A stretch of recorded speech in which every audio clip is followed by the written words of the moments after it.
嘿，这玉箫楼可是天下能人异士汇聚之所。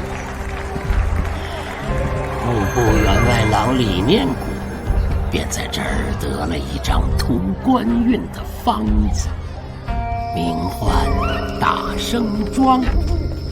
可天不遂人愿，不仅官运未来，从那之后他便被怪事缠身，再无半分安宁。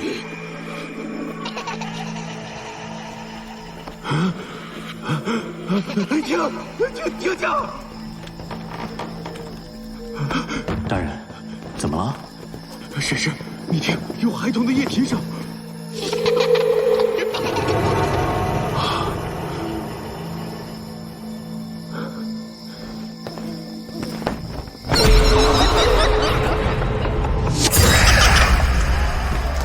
夜月鬼童，莫非这大成庄与孩童有关？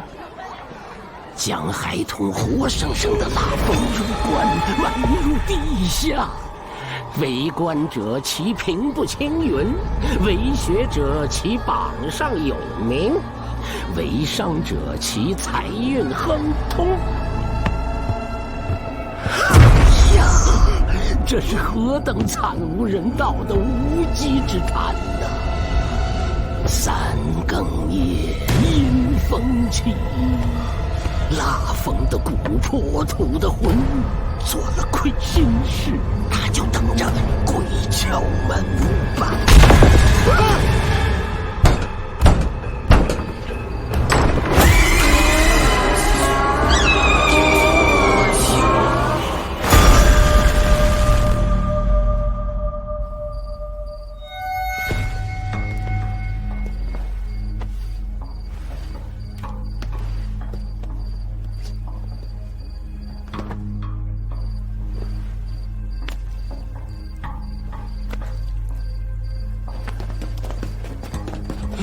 大人，他又来了！谁呀？这么着急忙慌的？我呀，不想见我吗？哎呦，有意思啊！喝一口。你还有没有同情心啊？当然有同情心了，但是我同情的人是你啊！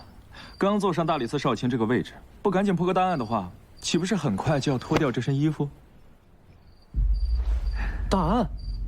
当然是大案了，而且我猜你这个禅城第一圣手，是不是已经摸出了些什么？这也正是我疑惑之处。此子乃是死胎，诞下已有月余。将死胎掘出，断头，再抹上枸杞，趁年节百姓栓子祈福之际，将之悬于人流如织的安业寺中，以此手段将这颗死胎头颅暴露于众目睽睽之下，借以制造离奇鬼象。此人的目的一定不只是为了下人取乐。那是为了什么？如此残忍地对待一个夭折的婴孩，这个人的计策一定才刚刚开始。那么接下来，他又会做出什么令人发指的事情呢？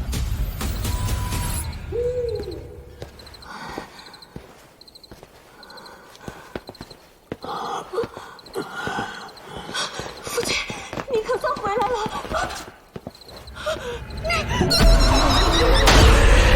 这是什么？没有啊。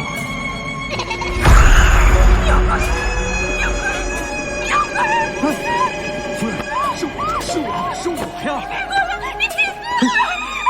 是我，夫君呐！夫君，你所消失的那个人。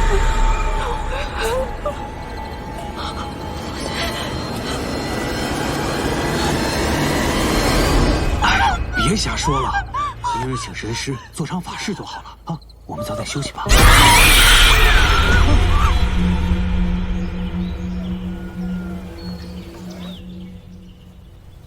婴孩死胎，到底是何人？他目的为何？案发12时辰内是最佳破案时机，你还有心思在这儿泡甜汤？神农百奇，你没看见我在洗澡啊？死胎的来源已经查清楚了，是来自于户部员外郎李念谷的小妾，叫红袖。穿上。这是大理寺，谁让你进来的？说去。昨夜我跟小木娘子查了一整夜，把整个长安城所有的吻会全都问了个遍。月余前，只有红袖一人诞下了个死胎。穆桂仪可是我大理寺的人，你怎能擅自调用？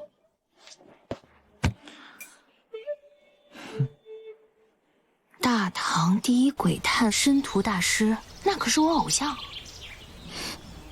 申屠百天，查案是大理寺的事，你再擅自主张，不被派人拿了你。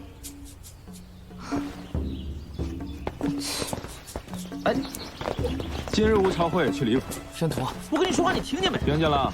听见你还听见又怎么？哎，你高人都是不需要睡觉的吗？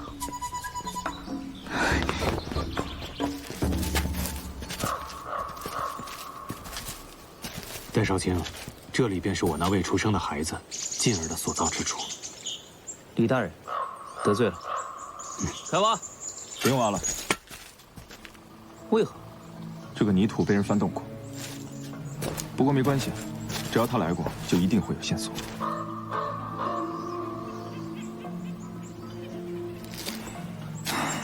他于3日前到此。大师如何知道？3日前，长安城下了一场雨。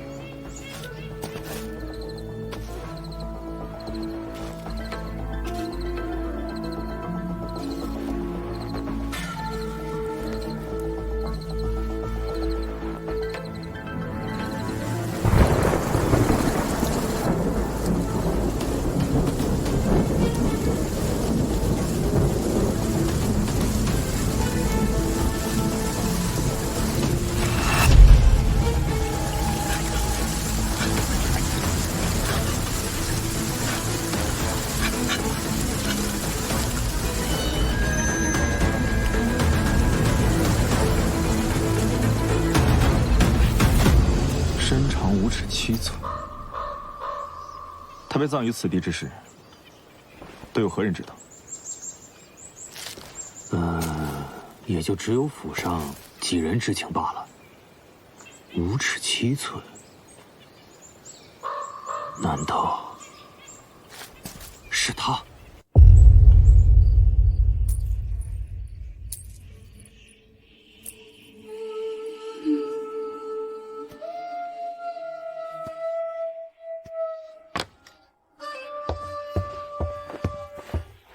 真的不是你吗？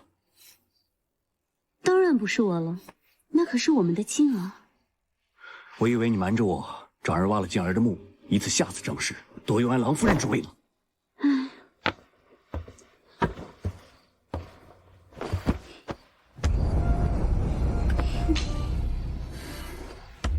我呀，对李念谷的钱感兴趣，对他这个人是一点都不感兴趣。如此便好。近日，李念谷要做一场法事，我想办法把他钱讨干净。现在大理寺已经盯上了李府，再不走，恐生事变。该不是8年前，你用男孩帮李念谷打了生桩，动了邪念，遭到报应，害我们的静儿胎死腹中了？别乱说。现在最重要的就是李念谷的钱，至于孩子嘛，我们可以再生一个，现在就生。你真坏啊！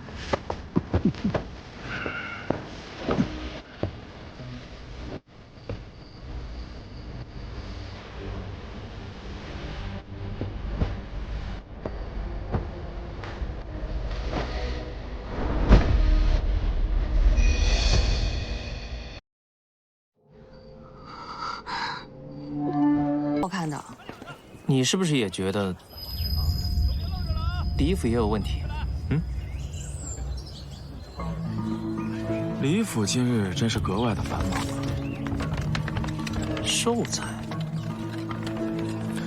李妻张氏被下，夭折婴儿被刨。这寿彩又是给谁准备的呀？小心一点啊！听见了吗？赶紧！有意思，走啊，去看看。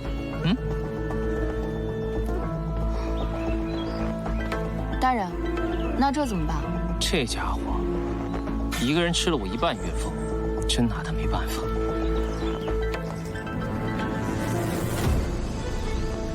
张氏莫名横死，此事越发诡异。莫非真的有鬼啊？有我在，你怕什么？事情越诡异，李念谷越害怕，对我们只有好处。那这场法事就有劳神师您了。放心吧，待下葬之时，是否需要劳力？不用了。哎，多谢啊。走。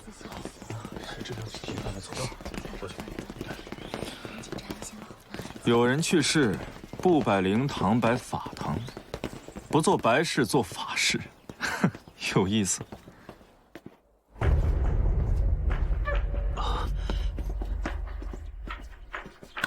戴少卿，李某失礼了。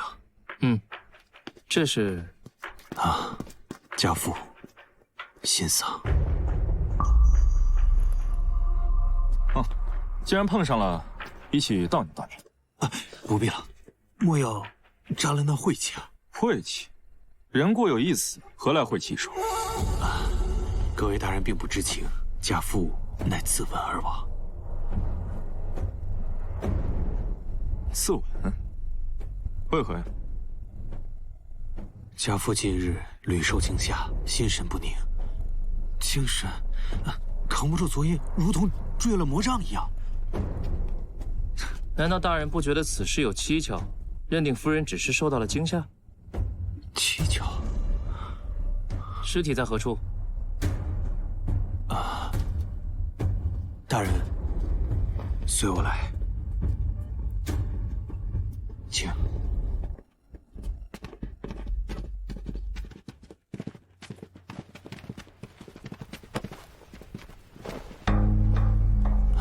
大人，李某倍感妄言，请看。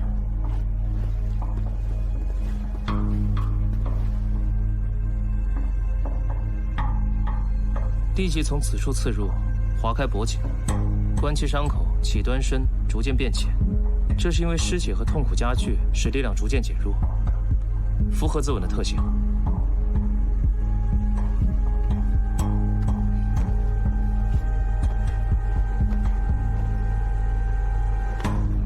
初看，并无中毒之状。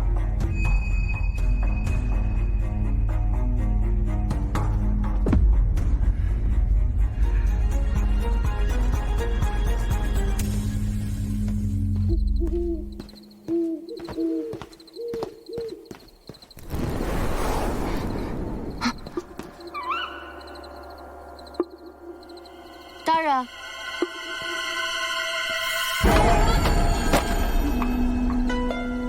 你看，我就说吧，一个婴孩的头颅不至于把人吓成这个样子。可张氏双瞳扩散出血，确实是惊惧而亡的表现啊。那就是其他的原因。不过洪秀腹中的死胎肯定跟张氏有关，用这个头颅来勾引出张氏心中的鬼。是洪秀，还是其他人？张氏的尸体还得细验，不愧是一双圣手啊！这骷髅头竟然做得如此逼真。不过，小孩有这么多牙齿，你在质疑我的技术？要不我下次帮你做一个？哎，不用了，谢谢。真的，雕一个嘛，下次我帮你。不用，啊，不用，别客气。我们今天还查不查了？关门关窗，防盗防偷。关门关窗，防盗防偷。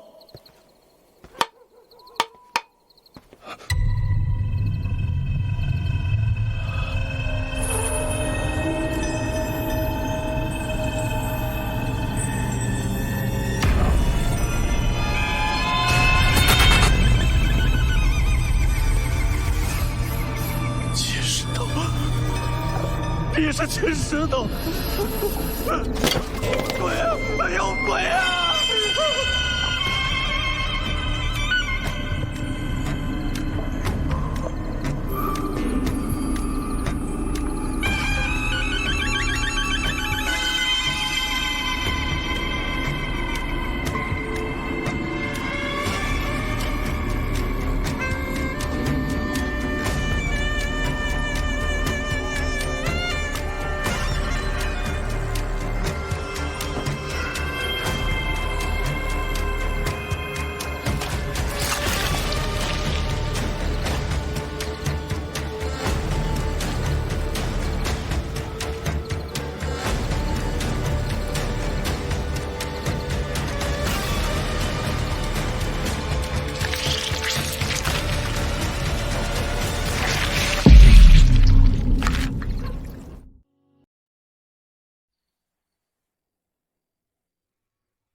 洪秀，张氏无后，你我的孩儿又无缘无故的胎死腹中，其中的各种原因，我心里是清楚的，让你受苦了。如今张氏已故，所有的一切全部都过去了。从今往后，你洪秀就是我李府的夫人了。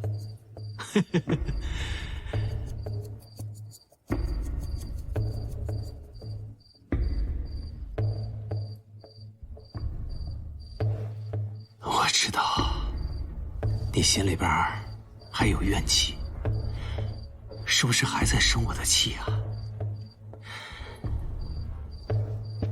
这些日子，鬼婴的事情一定把你折磨得烦心至极。我知道，静儿也是我的孩儿啊，我也心疼她，我也舍不得她呀。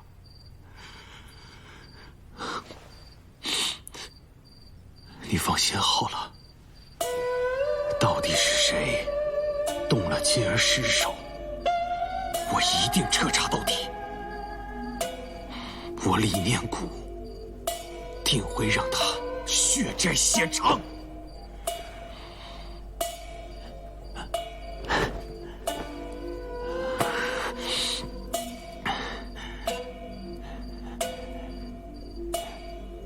洪秀，洪秀。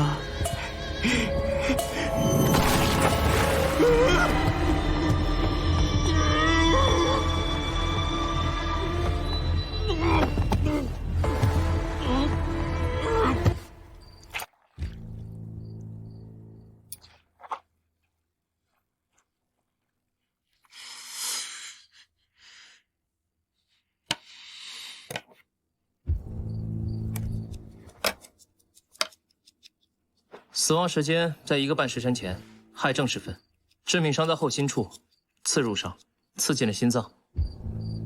李大人，你是何时到此？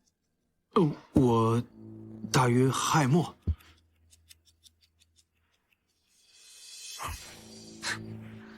区半个时辰，连杀人带割头，再将现场打扫干净，绝无可能。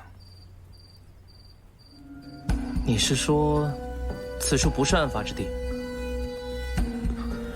是何人，是何物，能将他引出去？会引向何处？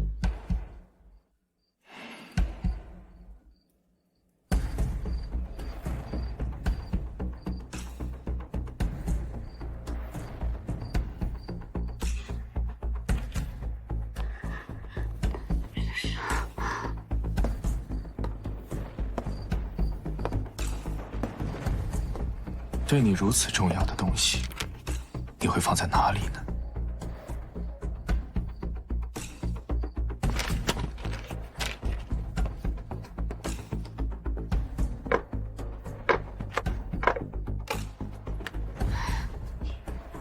哎，不行。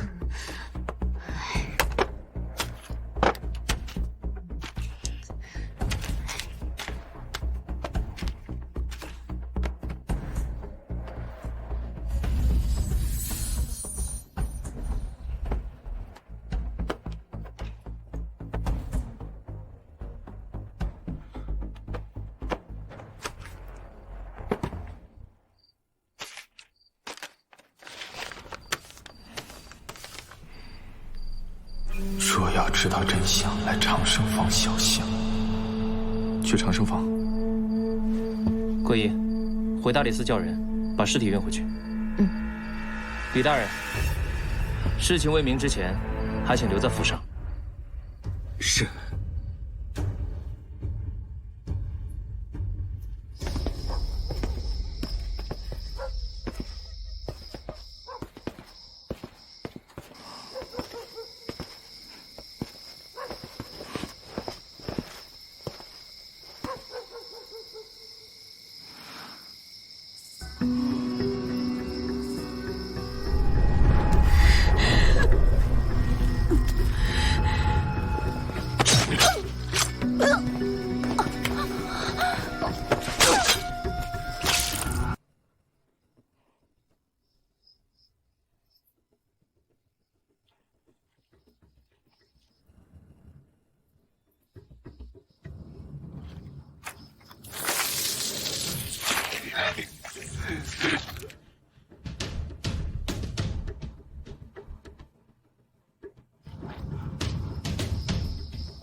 从脚印上来看，和偷盗婴童尸体的是同一个人。先是张氏，再是洪秀。你觉得这个凶手最终矛头会指向谁呢？怎么，连我们大唐第一鬼探都被难住了？面对张氏的死，李念谷的态度成谜，直到洪秀被杀，他才来报案。李念谷身上一定有密室，凶手是在逼他说出来。张氏的尸首要赶在下葬前，还需细验。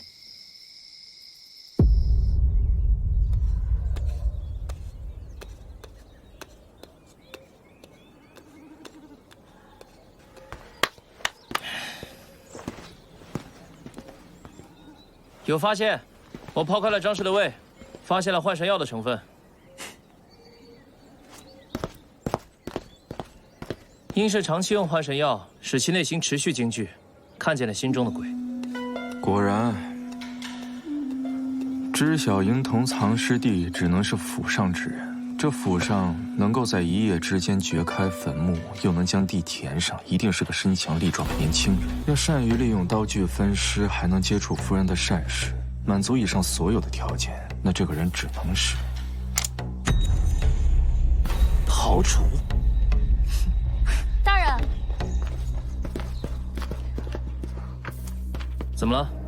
有个打更人来报案，称昨夜见到了一个抱着颗人头的无头鬼。什么？那人说那是5日前被问斩的秦石头的头颅，他认识。秦石头是李念谷府上的佣人，因谋刺李念谷，便判其斩刑。又是李念谷。昨夜何时？亥初。亥初。洪秀死的时候是亥正，李念谷去的时候是亥末。你怀疑洪秀是这诈尸的秦石头所害？所有证据的关键点全部都指向洪秀。那么这个凶手和洪秀到底有什么瓜葛？桂一，把秦石头案的所有卷宗都拿过来。是。戴少卿，我府上确实有一名庖厨，身长如申屠神探所说，大约有5尺7寸，名唤刘牧。但在几日前，他便已经告病还乡，所以府上一直没找到合适的庖厨，这里便是一直这么空着。他何时起在你府上做工？大约半年前。一个庖厨，李大人为何记得如此清楚？大人有所不知，我家夫人喜食淮扬菜，我找了许久才找到这个庖厨。他做这个淮扬菜确实比较拿手，所以我印象颇深。只是没想到啊，竟然是引贼入室了。我听闻，大人与洪秀也是相识于半年前，是吗？正是，但是洪秀与刘牧应当无甚联系啊。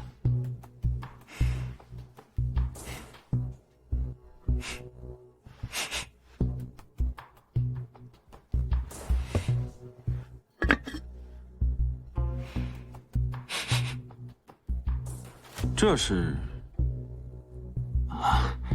我与夫人一直未有孩子，所以经常抓些草药用以调理身体。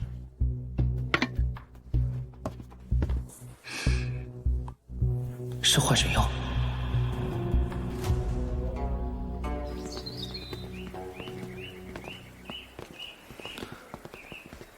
哦，对了，大人，还要向你询问一人啊，请讲。秦石头。秦石头。啊，府上确有其人。大师问那贼子作何？京城坊间传闻此人无头诈尸，当然要向大人请教一下情况。秦石头本是府上的一名马夫，我发现他常年挪用草料钱，贪赃无数。我本念旧情，希望他能幡然悔悟，不料他居然行刺于我，便把他告知公谢，判了贪赃罪和行刺罪，后来获了斩刑。那秦石头的家人啊，有，他家中有一夫人及一对孩童，此事之后便带着孩童离开了长安城。没事了。老姚，走吧。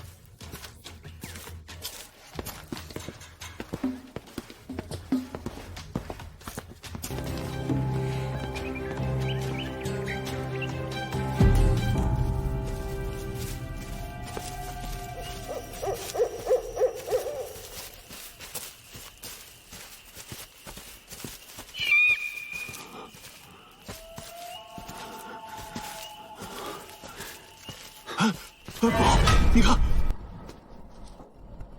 难不成真是诈尸？这是为何？你不说都安顿好了，万无一失的吗？我只用他的孩子给你打胜状，他为何没砍头？难道你自己不清楚吗？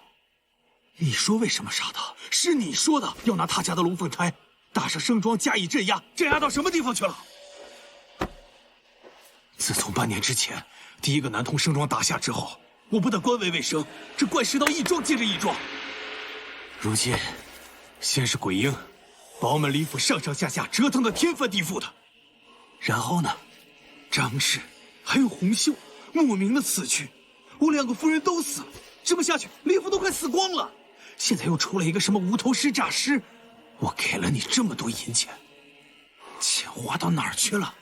难不成是你布了这个局，想谋害我不成？你想说什么呀？你是……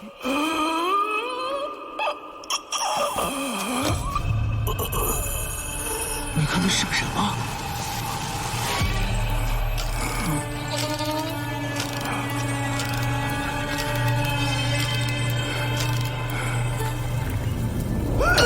青石头，看脖子，好疼啊！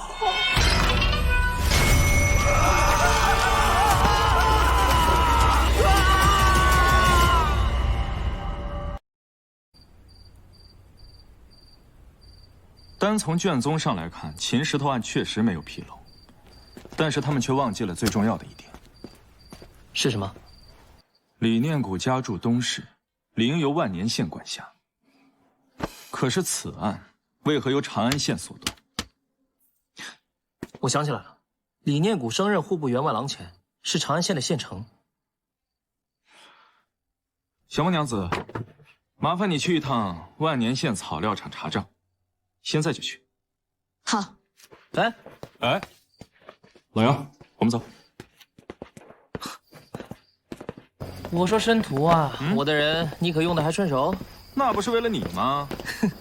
这话我爱听。走啊，咱们去秦石头家。走。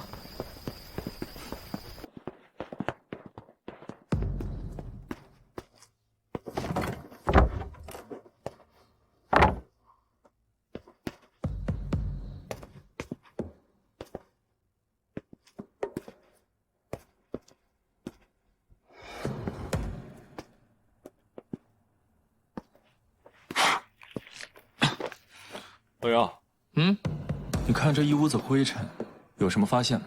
哎，别卖关子了，直接说吧。说明这个无头鬼诈尸案根本就是故弄玄虚。为何？为何？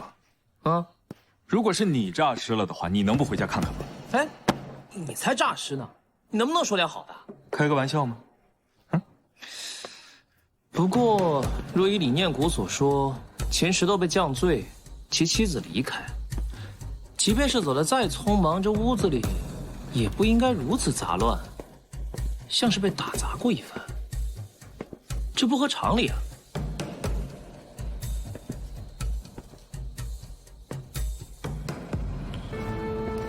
当然不合常理，因为他根本就没有离开长安城。这是婴童的尿介子，秦家有一对婴童，做阿娘的，就算落下什么，也不会落下这个。那如果没有离开的话，那他去哪儿了呢？谁？什么人？看来有人盯着这里啊！一座空宅子，竟然也会有人盯着，说明这个宅子里有他要的东西啊！他要什么，我们给他便是了。你是不是又有什么鬼主意了？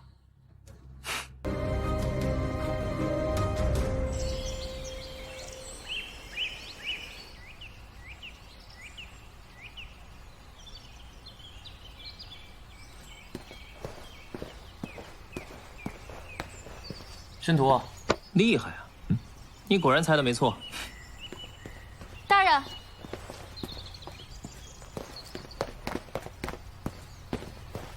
大人，大师，草料厂的账目查清楚了，秦石头确实并未侵吞草料钱，他是被诬陷的。这李念谷对秦石头有何所图，竟能让他一个当官的如此大费周章？他家那对龙凤胎，有种狠毒的邪术，叫打生桩，是以男童女童蜡封入棺，赠于屋前院后，以其鸿运。竟如此残忍！那日我们去李府的时候，我提到了秦家家人。李念谷不由自主地望向院中树下那块石头，那个石头上刻着老虎。传闻中，老虎能够吞食鬼魅，是用来镇墓的。我当时还纳闷，为什么那里会有一只虎？现在看来，都是为了打胜庄。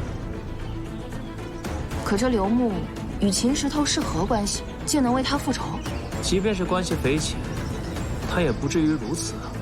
刘牧和秦石头有着相似的经历，所以他才会打着秦石头的幌子去诈尸，想让李念谷尝一尝恐惧的滋味。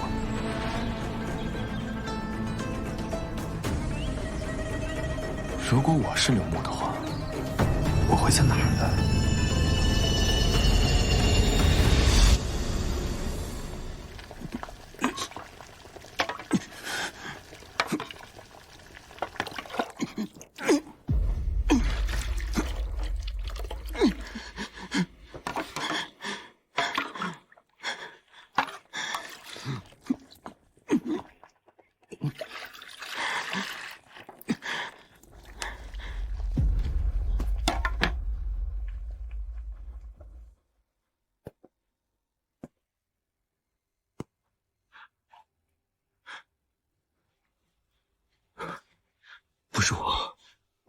不是我干的，是李念谷他逼我做的。放了我，放了我！打生桩就是用蜡封吧？饶命啊！饶命啊！半年前的男童，你可曾想饶他一命？你不是秦石头，你到底是谁？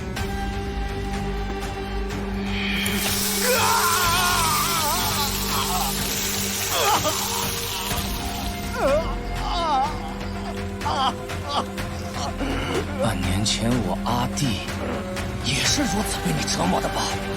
他的内心也如你此刻这般恐惧吧？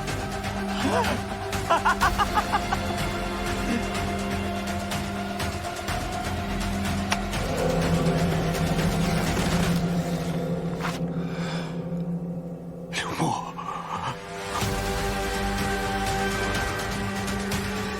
你就下去陪我阿弟吧。恶鬼，畜生，去死吧！去死吧！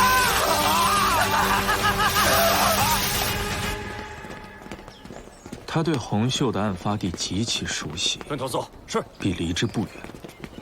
长生坊。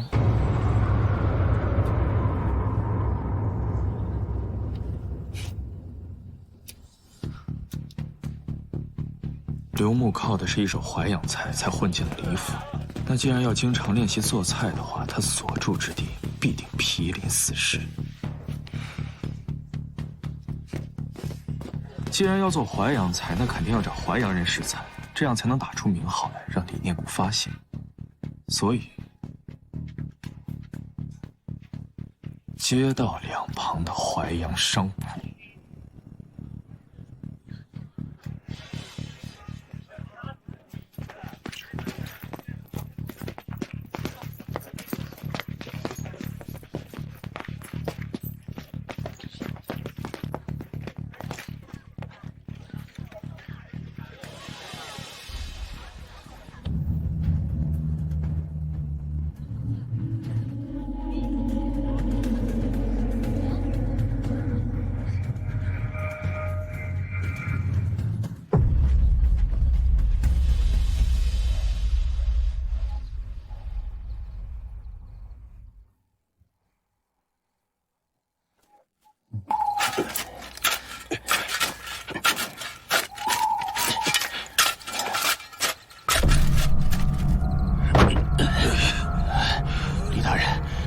尸体跑到城外去，快，喘口气，别摸进去。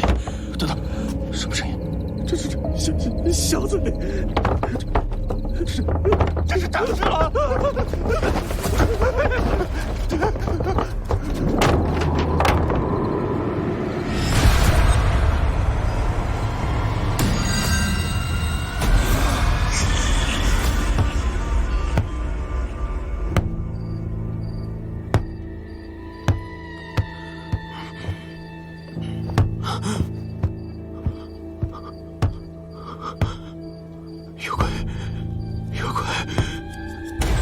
有鬼！不是我，不是我。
我大了大过，我好辜负你，我好辜负你们！别缠着我，别缠着我！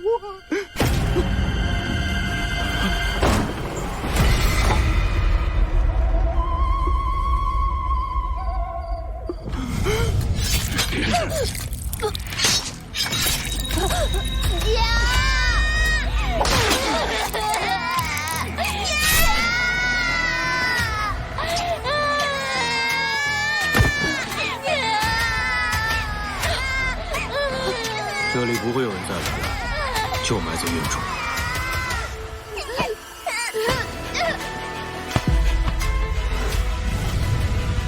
定要你血债血偿！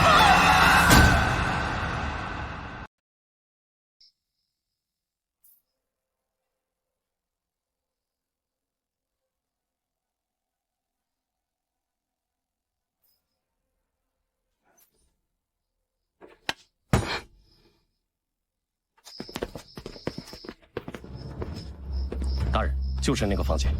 人精了没？未经，属下亲眼看着刘牧进去的。抓。诺。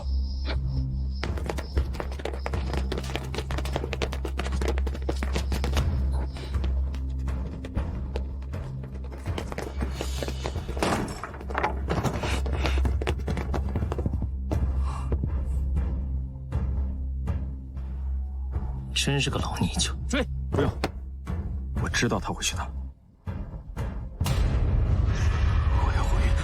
我要回云，我要回云，我要平步青云，我要平步青云。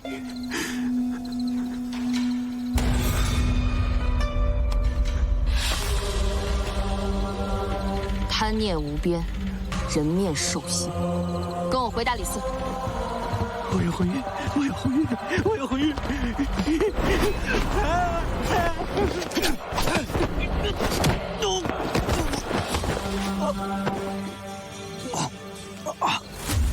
刘牧，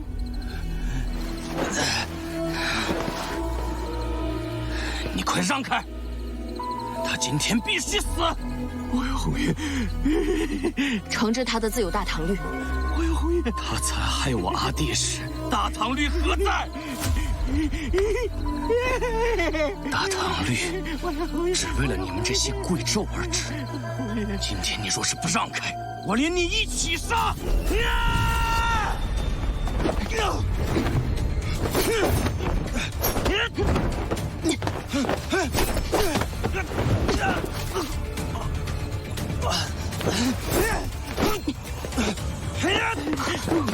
去死吧！给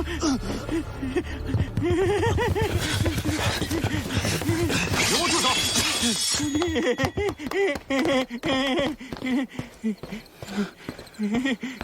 刘墨，如果我没有猜错的话，你的亲人是不是也？我要后运！我要后运！我要后运！我要后运！我要后运！我要后运！我要平步青云！平步青云！我要后运！后运！哎，阿弟要是喜欢，以后阿兄再给你买啊。好。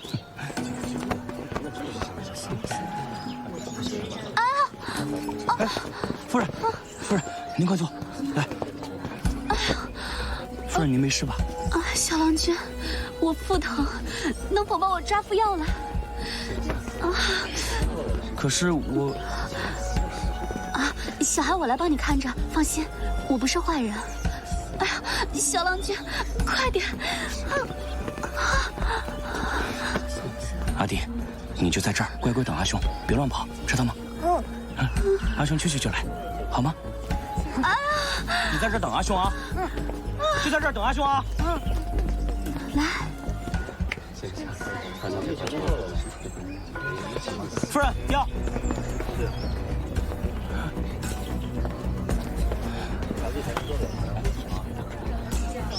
阿弟，阿弟就是如此被他残害。我要红运！我善心救人，却遇歹人。我找了数日，不见阿弟踪影。偶然间发现，那个女子竟是李念谷的妾室。我要平步青云！那为何不报官？报官？他就是官呐！我告得赢吗？想必我连官府的门都出不去吧。我只能选择自己报仇。你打听到张氏喜欢吃淮扬菜，便在极短的时间之内练就了一门手艺，混进了李府。你不怕洪秀发现吗？哼，那个女子娇生惯养的，我们后厨这么脏，她又怎会来呢？我想见也见不着啊！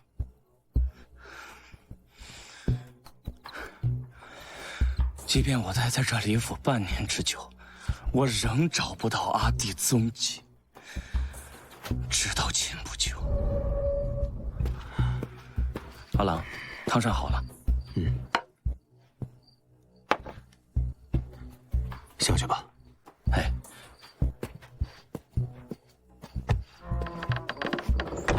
沈氏，为何南通的盛庄大家足足半年有余，我依然官运不济，只剩那么一点点而已啊！放心吧，大人，我为大人找到一对龙凤生桩，一个落在院前，一个落在屋后，可保大人无虞呀。哦，从何处寻到的这龙凤之胎呢？就在大人府上。好，好。洪秀的死胎是你挖出断头，用来恐吓张氏的。是。那你为何要杀害张氏？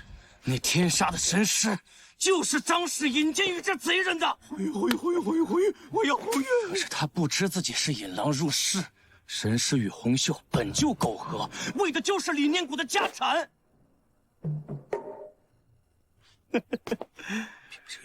他更是可怜啊！可能他这辈子都不可能知道，那死去的孩子就是神师的。报应啊！报应啊！如此说来，你也应该知道，洪秀胎死腹中是何人所为。当然。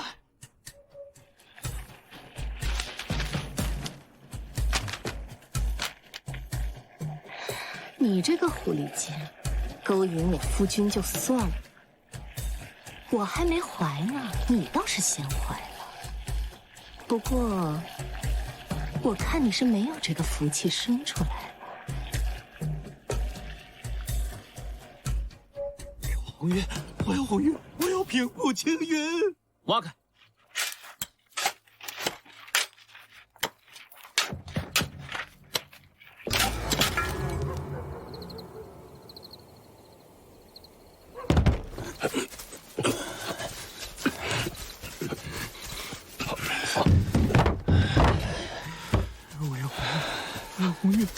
大人，屋后的也挖出来了。开棺。阿爹，阿爹啊！我要红玉。阿爹！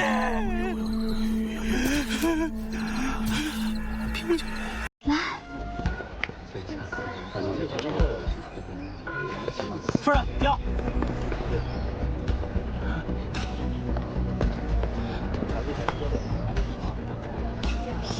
阿爹，阿爹就是如此被他残害。我要红玉。我善心救人，却欲待人。我找了数日，不见阿爹踪影。偶然间发现，那个女子竟是李念谷的妾室。我要平步青云。那为何不报官？报官？他就是官呐！我告得赢吗？想必我连官府的门都出不去吧。我只能选择自己报仇。你打听到张氏喜欢吃淮扬菜，便在极短的时间之内练就了一门手艺，混进了李府。你不怕洪秀发现吗？哼，那个女子娇生惯养的，我们后厨这么脏，她又怎会来呢？我想见也见不着啊！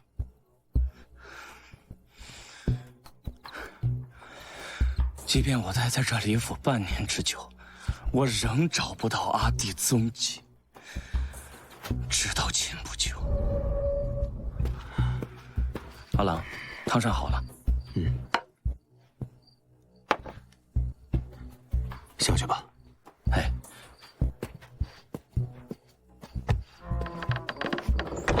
沈氏，为何南同的盛庄大家足足半年有余，我依然官运不济，只剩那么一点点而已啊！放心吧，大人，我为大人找到一对龙凤生桩，一个落在院前，一个落在屋后，可保大人无虞呀。哦，从何处寻到的这龙凤之胎呢？就在大人府上。好，好。洪秀的死胎是你挖出断头，用来恐吓张氏的。是。那你为何要杀害张氏？那天杀的神师，就是张氏引荐于这贼人的。红玉，我要红玉！可是他不知自己是引狼入室，神师与洪秀本就苟合，为的就是李念谷的家产。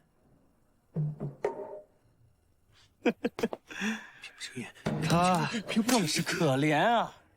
可能他这辈子都不可能知道，那死去的孩子就是神师的。报应啊！报应啊！如此说来，你也应该知道，洪秀胎死腹中是何人所为。当然。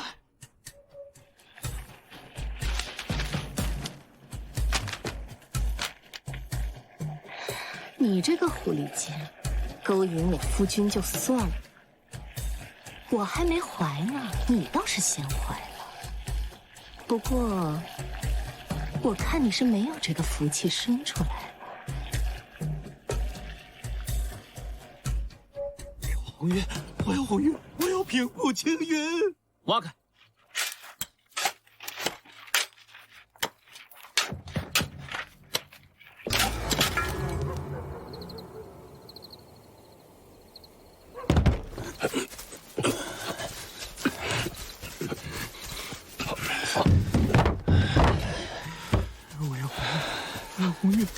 大人，屋后的也挖出来了。开棺。阿爹，阿爹啊！我要红玉！阿爹！平步青云，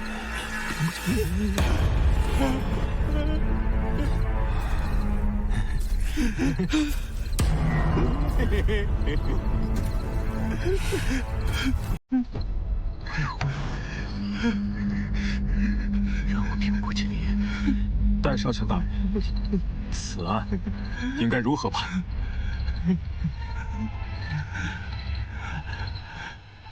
理念惨无人道，罔顾人伦，行天人共愤之事，斩！不要哭爷！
你来的时候门是锁着的吗？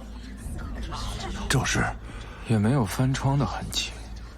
铺上有几把铜药，都在何人手中啊？我这棺材铺除了这些寿材，也没什么值钱的东西，所以我就把铜药给了抬棺匠，就是为了主家来取寿材的时候方便。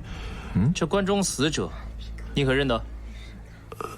认得，这是抬棺匠吴图安的家父，名叫小莲。这吴图安我们熟得很，所以他手里边有一把铜药。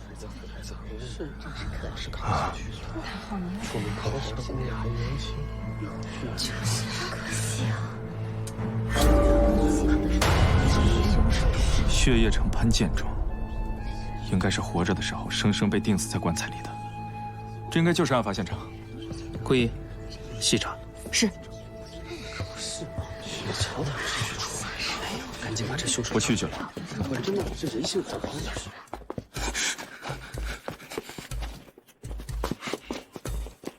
瞧一瞧，看看来，看看啦。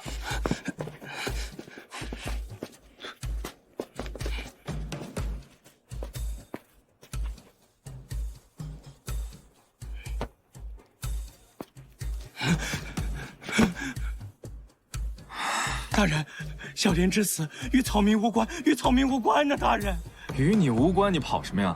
为什么鬼鬼祟祟的？邪祟，有邪祟啊！大人，小人怕沾了邪祟。邪祟？对，那日我与吴图安，就是小莲的郎君，我们一同为主家抬棺，偏偏就发生了怪事。关上中间，嗨！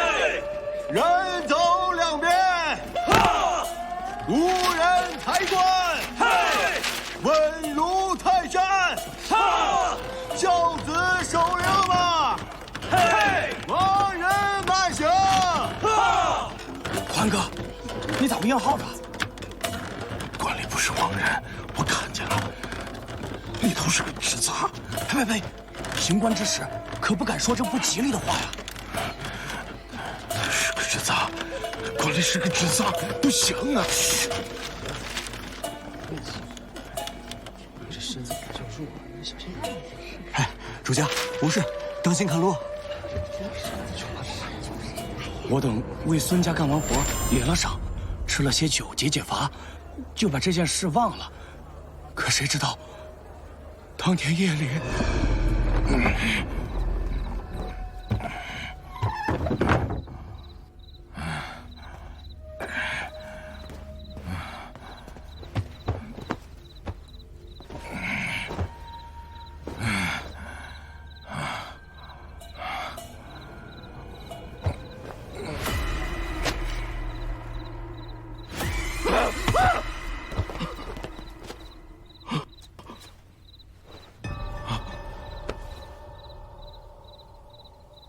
小莲，阿郎，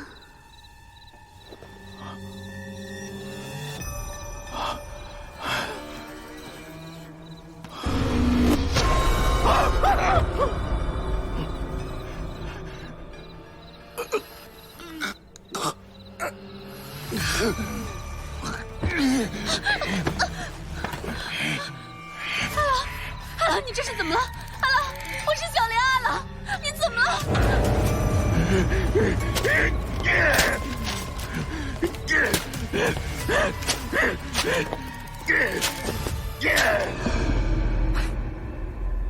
不如改日我在长安城中给你找个说书的差事吧。你这张嘴啊，抬官真是可惜了。大人，草民不敢有半句虚言呀。虽非亲眼所见，但在我们抬官人中早已经传开了，他定是中了邪祟。大人有所不知，后头发生的事更邪乎。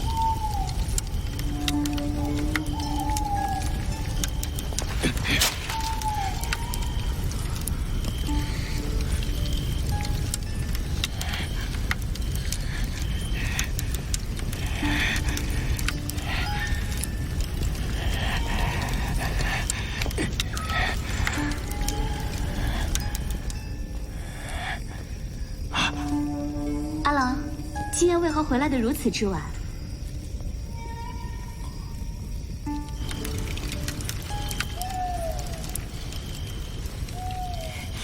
阿郎，这院中烧的是何物啊？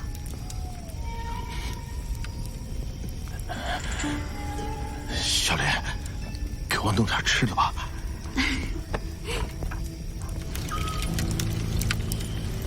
阿郎先坐，给你留了饭菜，我去取来。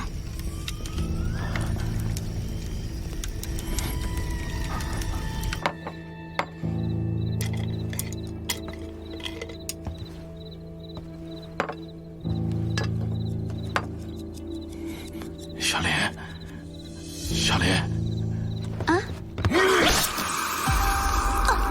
阿郎，你这是为何？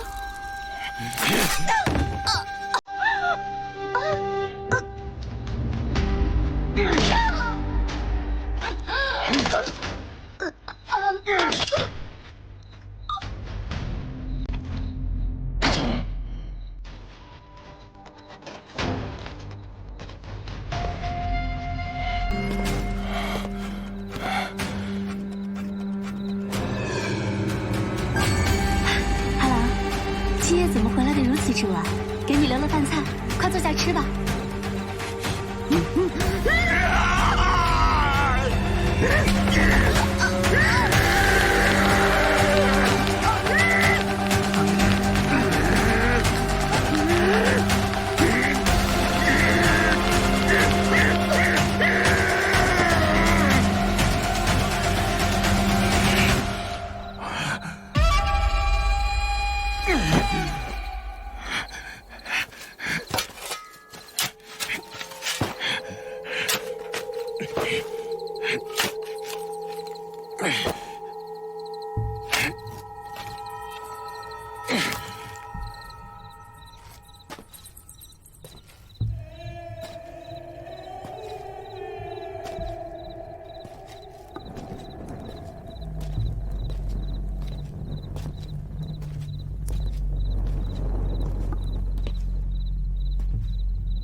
哈郎。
申屠，怎么了？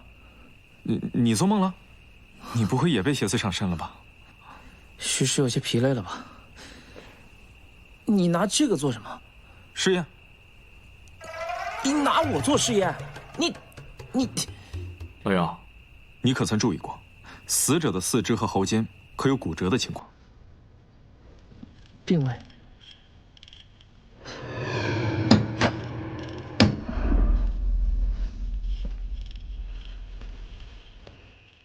凶手捶打力气之大，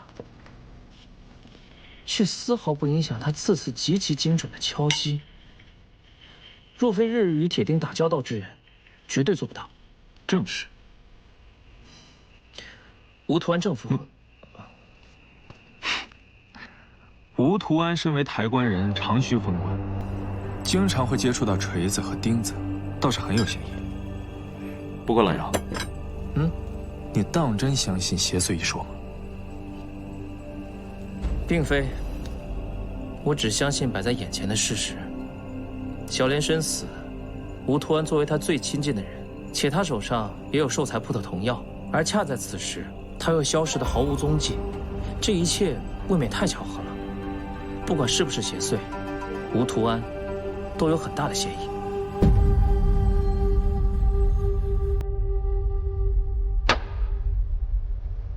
堂下可是抬棺人东修？正是草民。本官问你，死者小莲之夫吴图安，为人如何？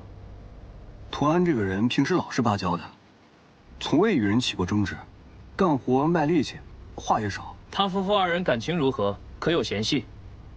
未曾听过有何嫌隙。大人，我们抬棺人遭人看不起，没有女子愿意下嫁，他却讨了小莲这么个好家妇，我们也羡得很。公堂之上，你所说皆属实。草民不敢有半句虚言。大人，有件事草民不知当讲不当讲。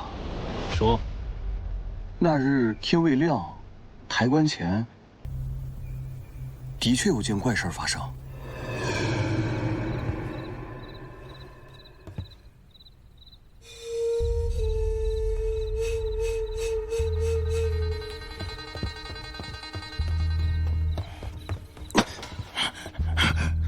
你干啥？东秋哥，这里头闭嘴！咱们拿钱抬棺，主家葬啥咱抬啥，关中之物跟咱没关系。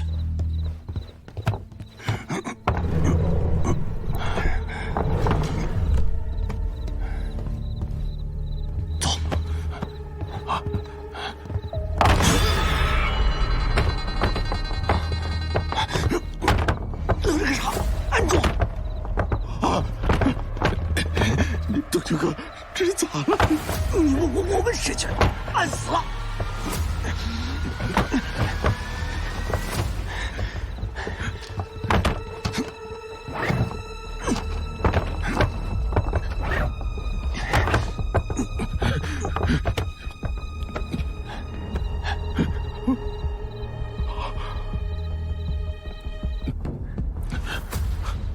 等明天要是让主家发现，咱就说不清了。明天抬棺之时，咱就当什么都不知道。走，走。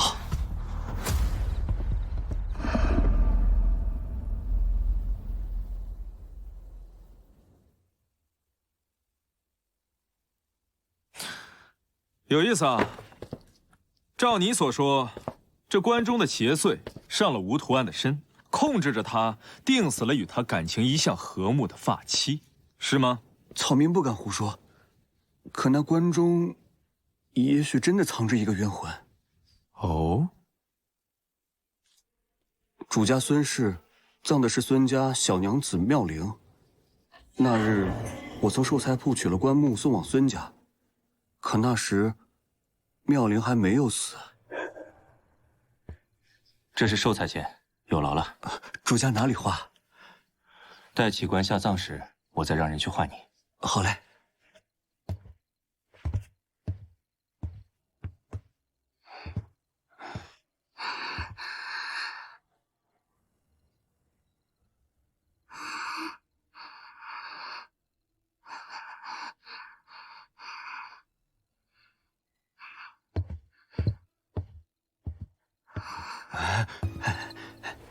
那日后，我好奇，便问了，说是叫什么燃寿之法，白烛下黄纸上写上别人的生辰八字，待白烛燃尽，黄纸便会烧起，顺着那根红绳，燃尽所绑之人的寿命。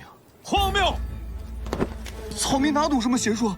草民所言，俱是亲眼所见啊，大人。那副寿材，可是你亲手从铺中取出啊？并非是我呀，我没有寿材铺的童药，童药都是交给那吴图安手中。平日里我们几个一起干活，图安这人又持重，便把童药都交给了他。你且先回去，案情未了之前，不可离开长安。草民明白。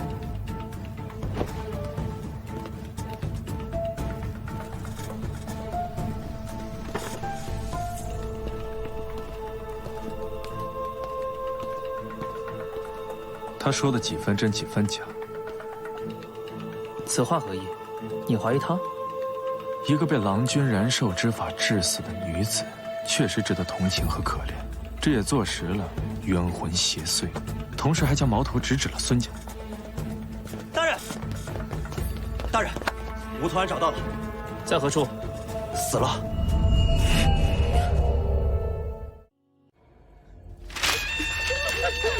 大路起障啊，小路开启8尺，人要魂走，商要正行，起灵。老妪最后一天了，孝子为你守好灵了。出关！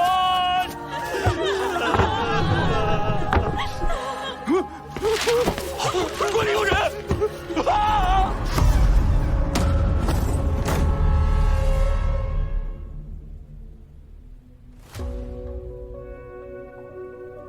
可查清这具寿材是出自哪个铺子？查了，铺子在安业坊。掌柜的说，昨夜闭店之前才检查过，今晨寿材是直接拉走的，没想到出了这事儿。准备验尸。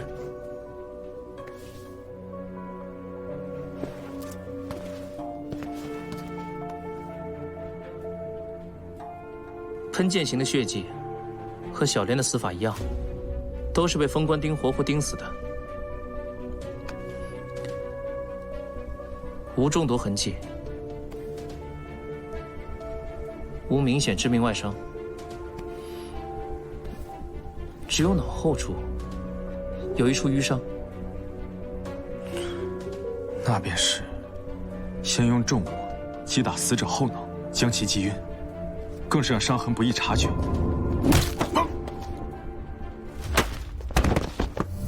再将其放入关内，手脚钉死。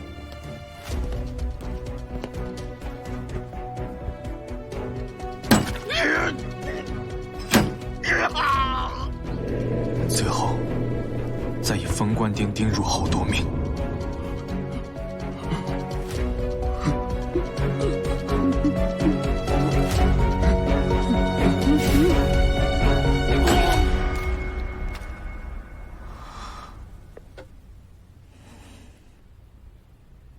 关其瞳孔，死亡时间应是30个时辰以上。30个时辰，那便是说吴屠安死在小莲之前啊。正是，当下之急就是要摸清凶手的动机，是为财、为情，还是为仇？桂叶，把那日抬棺的王三和安福找来，再审。是。哎，老姚，我能麻烦小魔娘子一件事吗？你平日麻烦的还少吗？假客气。我看您跟少卿大人就是谁也不服谁，又谁也不让着谁。这样，你呢就先这样，然后呢，我这王三，吴屠安与你等可有嫌隙？并无啊，大人。平日做工所得钱财，你们是如何分配啊？谁找到主家，谁便多分一些。向来如此，也算公平。我们都认。你与吴屠安夫妇关系如何？算不上好，也说不上差。除了做工，平时并无过多来往。你呢？我与他并不相识，此次也是被临时叫来帮工。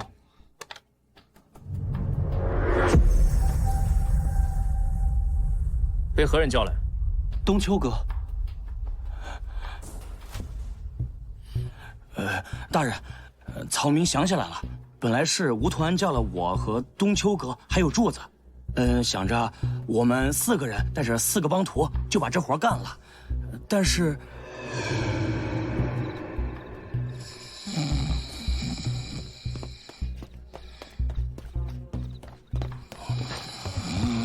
快醒醒，都别睡了，醒醒。怎么了，冬秋哥？柱子这人也太靠不住了，这临近启灵了，人没了。三儿，你快去找个干活持重的人来顶。对，安福可以，把他找过来。好，我这就去。柱子是何人？安业坊寿材铺的帮工。安业坊，他现在在何处？那夜没有找到他人，之后就再也没有见过了。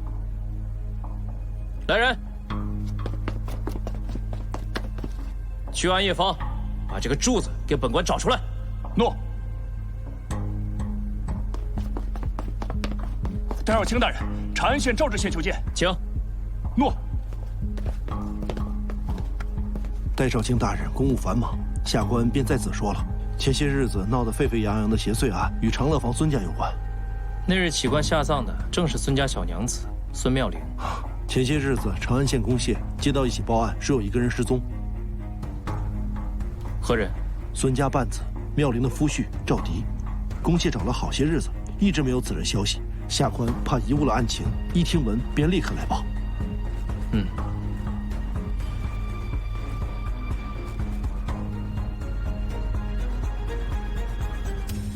大人。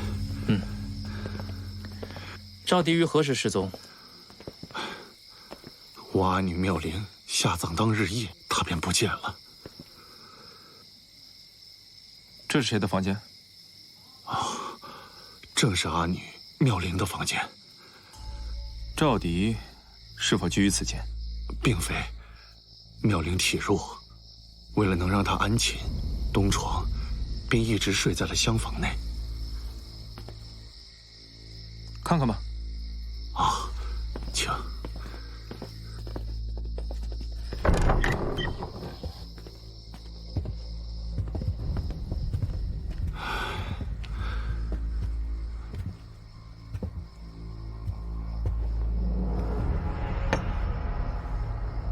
令爱，可喜爱熏香啊？确实，阿女喜爱香料，东床便常差人备来，终日燃香。赵迪为人如何？不瞒大人，东床自入赘我家以来，大能耐没有，唯独对阿女那是极为上心呢。单说这香料，便是他差人辛辛苦苦。你是？你不是？灯命！救命！鬼！鬼呀！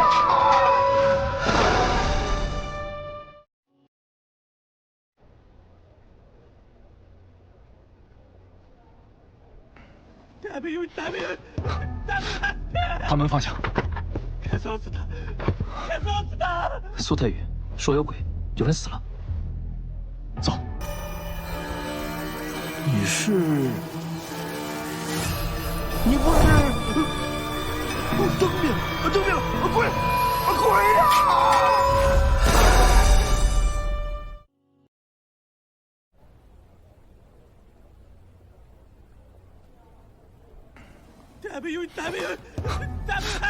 把门放下！别烧死他！别烧死他！苏太宇说有鬼，有人死了。走。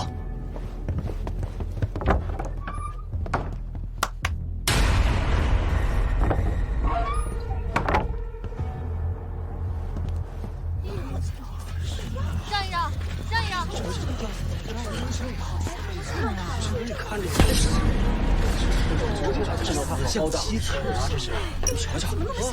桂姨，拿我腰牌，快马去攻陷，让知县立时来见。是。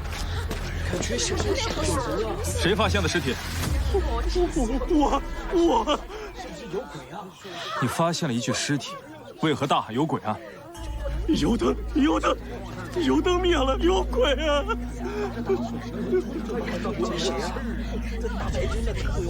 大人，您有所不知，这万灵县灯不能灭，这灯一灭，鬼就来了。我看，兴许他就是被鬼上身了。胡说！此人舌头并未探出，并非一死之状，而是被人用大力掐断了喉管，随后吊于门上，此乃人为。草民可不敢胡说啊！大人若不信，尽管去查。听说这万灵乡都死了好几个了。真是晦气啊！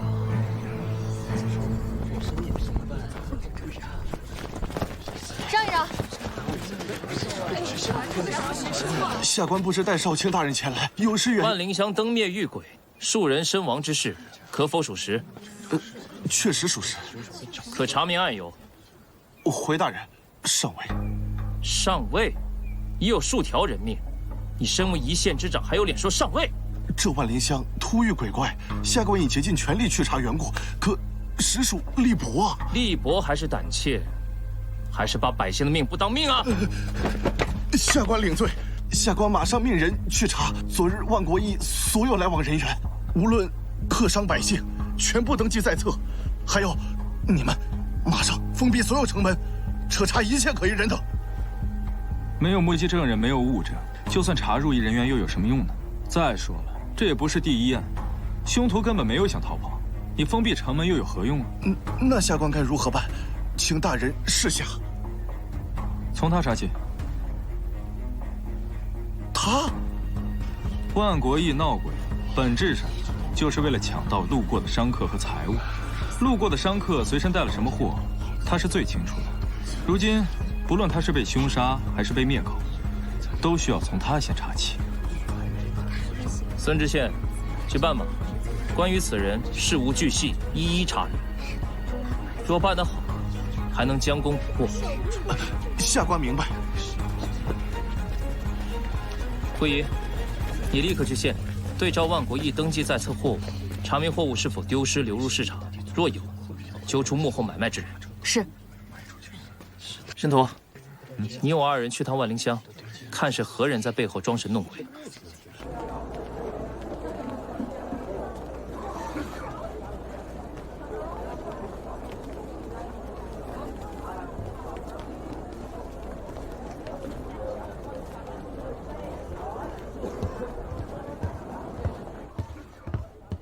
掌柜，置物。客所至何物啊？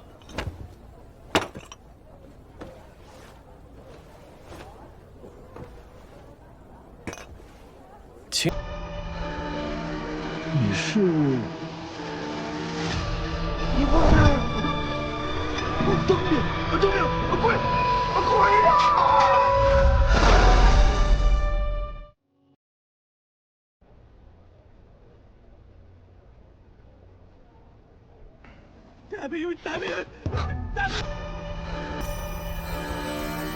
你是？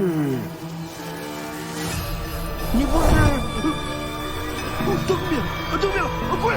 鬼呀！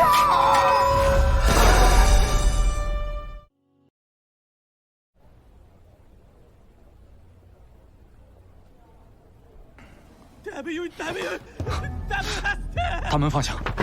别烧死他！别烧死他！苏特宇说有鬼，有人死了。走。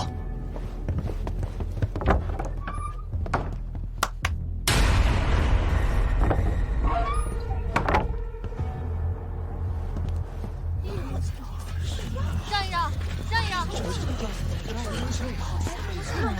看着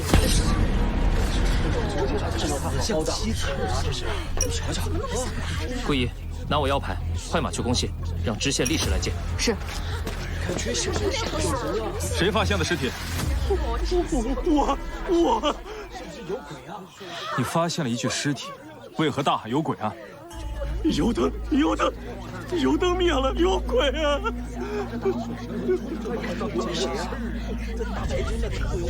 大人，您有所不知，这万灵县灯不能灭，这灯一灭，鬼就来了。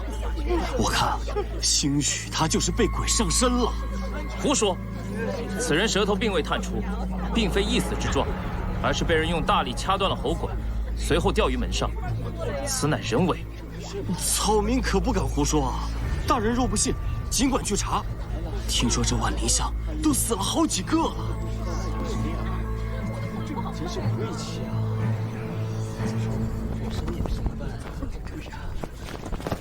让一让！下官不知带少卿大人前来，有失远。万灵乡灯灭遇鬼，数人身亡之事，可否属实？确实属实。可查明案由？回大人，尚未。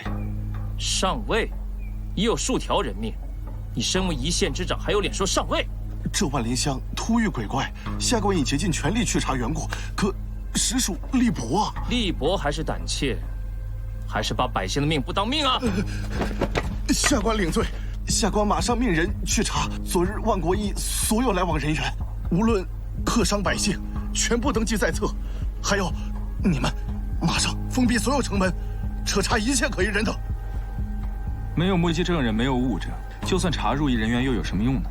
再说了，这也不是第一案，凶徒根本没有想逃跑，你封闭城门又有何用啊？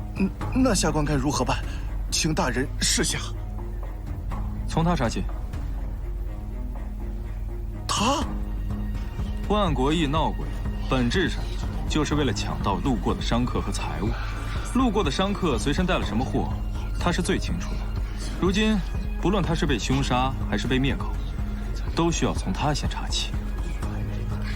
孙知县，去办吧。关于此人事无巨细，一一查明。若办得好，还能将功补过。下官明白。桂姨，你立刻去县，对照万国驿登记在册货物，查明货物是否丢失流入市场，若有，揪出幕后买卖之人。是。申屠，你我二人去趟万灵乡，看是何人在背后装神弄鬼。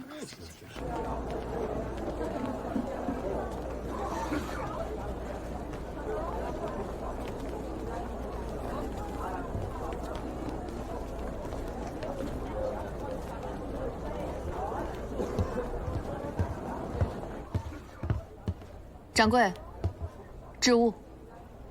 客所至何物啊？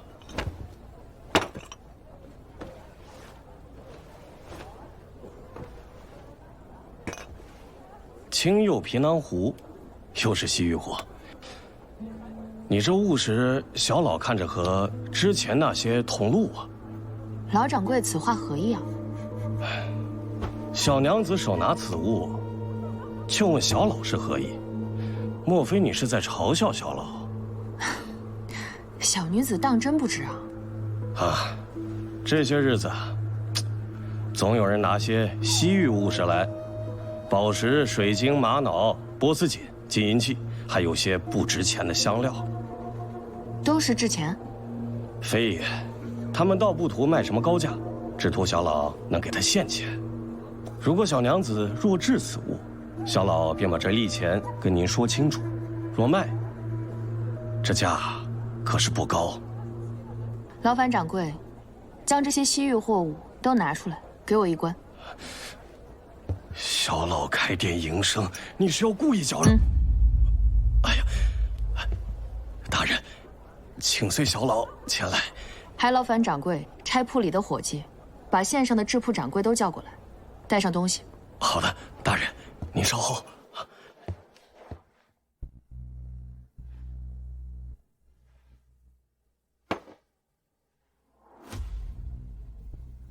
波斯锦收于7日前，卖者何人？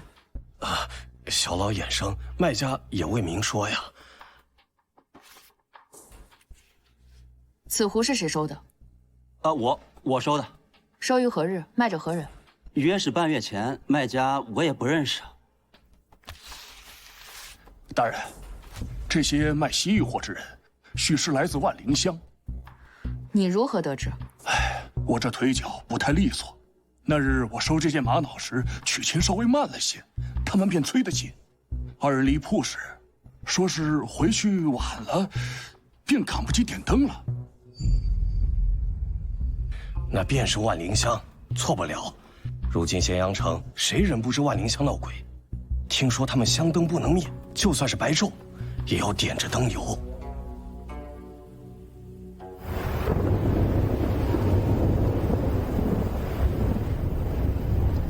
哎，老汉儿，把灯油添够了没？你今天晚上安心休息，今天夜里我盯着。老汉儿，听说昨天夜里啊，沈清海死了。是啊。哎，咋死的？还能咋死？灯灭了呗。哦，老汉儿，算上沈清海，死了5、6个，你说这事儿会不会和当年的事儿有关呢？别胡说，睡你的觉。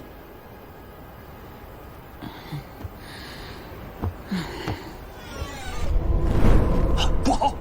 啊，老汉儿咋了？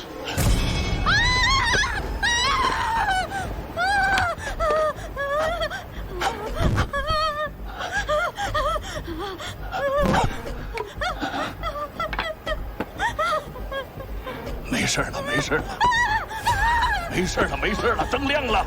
灯亮了，灯亮了，灯亮了，灯亮了，灯亮了！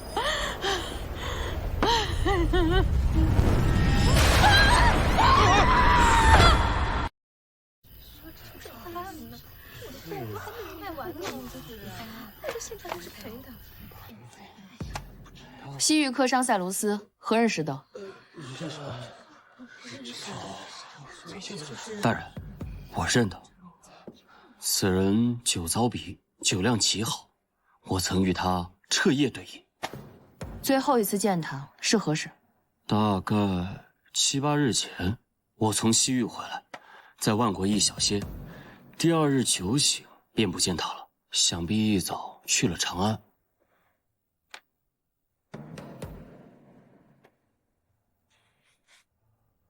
正是7日前。大艺人阿杜丹，何人拾得？我。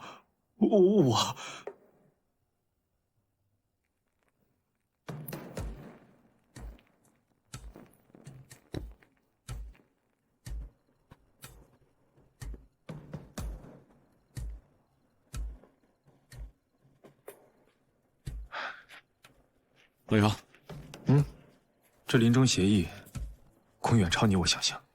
发现了，按于途所示，我们早就应该到了万灵乡，可如今怎么也走不出这林子。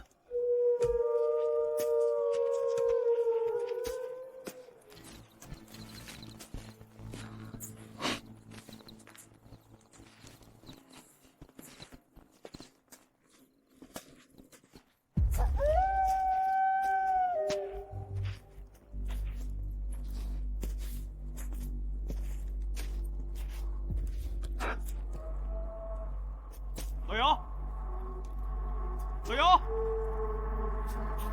老姚，老姚，老姚，老姚，听得见吗？申屠，这儿，路在这边。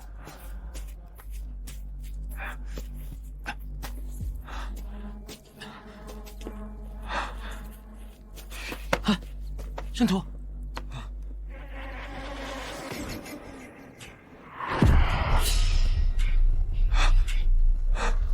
你怎么了，申屠？捂住口鼻，林中有迷障。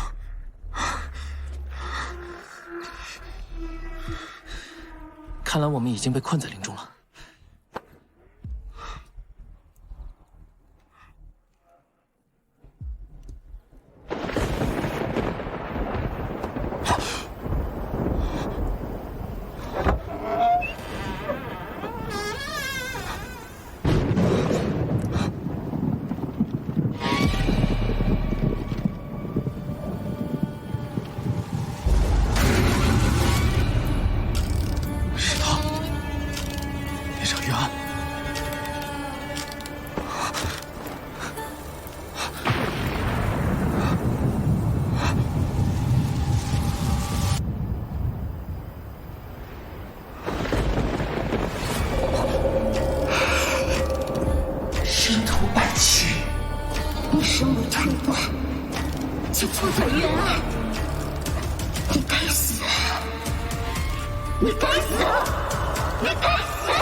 申屠百七，你妄为推官，去死！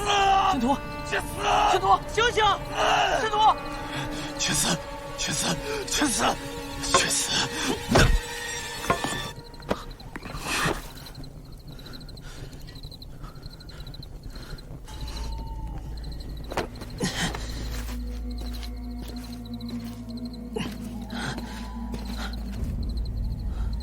不行，不能倒在这里。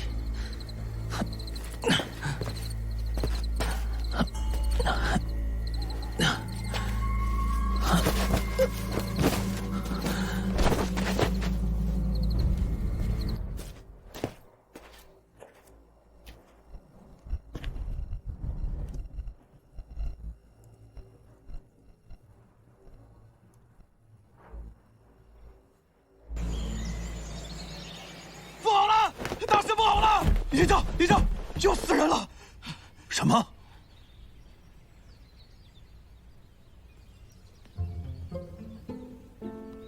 申屠，你醒了？这是哪儿？昨天晚上我要不是拦着你啊，你就把自己戳死了。哦，这位是孙甲兄弟，昨天晚上就是他救了我们。哦，谢谢。可严重了，不敢说救，只是我去买灯油回来，巧遇二位迷在了林中。老姚，万灵香闹鬼，我感觉真相就在这林中。二位是为了鬼怪而来？正是。两位客是外乡人，可能不知，那片林子可莫要再去了。既然已经醒了，趁着天亮安全些，我带二位离开吧。万灵香不是久留之地。那片树林有什么古怪？那是山里的怨鬼。胡说！这世上哪有什么鬼怪？这万灵香进着容易，可要出去，就只有老林子那一条路。如今也只有定期去买灯油的人才敢走。若没有人带你们，你们永远都出不了这万灵香。良言难劝该死的鬼。既然二位不信，便随你们。又死人了，又死人了！哎，我们回去看看。走。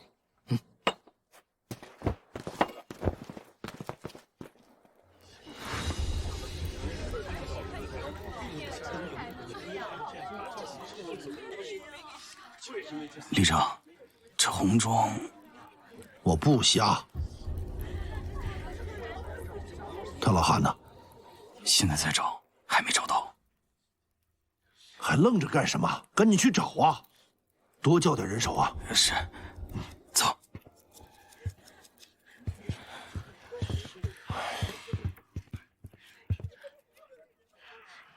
这油灯灭了。唉，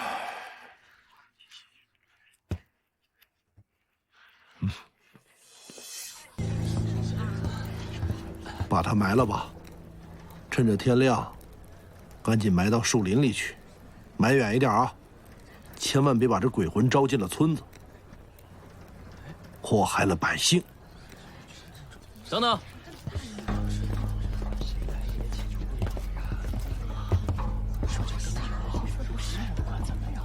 既出了命案，为何不查明案由便仓促埋了？你们二位是何人呢？大理寺戴少卿，遥远。你们往那边走。走。上面看看。你们去那边找找。你们去那边找找。好。贾良哥，这万灵香是待不下去了，要不咱走吧？日日烧油，迟早有一天把钱烧光了，也是个死啊！走，咱们当初为什么会来到万灵香？现在走能去哪儿？看见，朝人去。找到了，于老汉的尸体在这儿。走走走。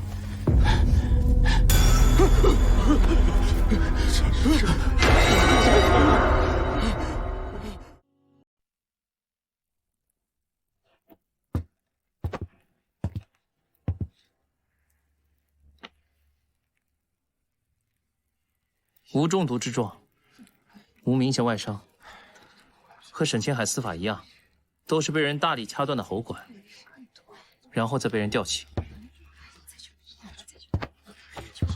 有趣的是，这套红衣夺目而诡异，定是精心做剧，给活人看，目的就是让人恐惧和害怕。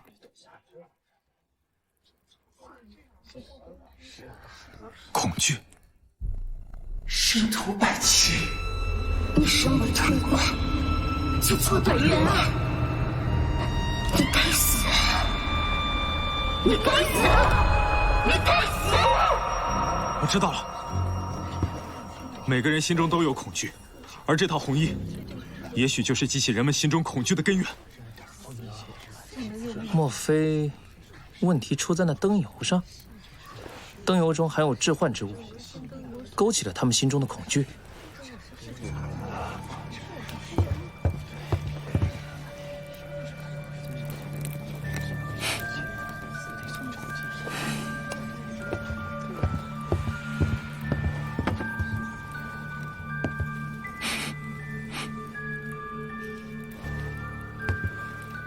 不是，大人这边请。大人莫怪，只能将二位大人暂且安置于此了。有劳李正了。大人莫怪草民多嘴，劝二位还是早早离去吧。您是官，若是在本乡出了什么事，你让草民如何交代呀？这个你放心，我等出任何事情，都与你无关，不必多虑。我有疑问啊，燃灯驱鬼之法是何人提出的？孙家。有劳李正了，你先回吧。那二位大人便早些歇息，如有需求，小的家就离此不远，随时召唤我。对了，大人，这壶中是灯油，屋内呢有油灯，切勿灭了灯啊。草民告辞。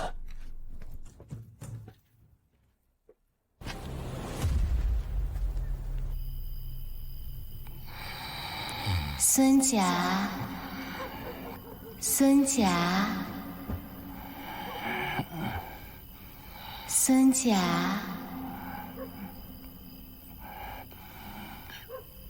孙甲，大半夜的，何人呢？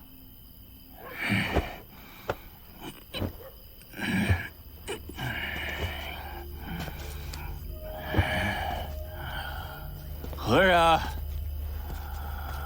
孙甲，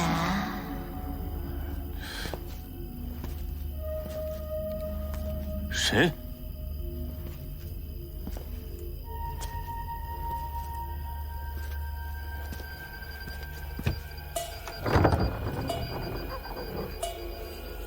谁呀？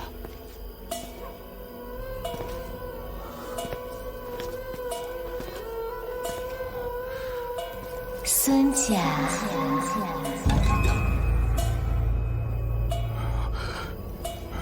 吉时已到，夫君随我回吧。夫君。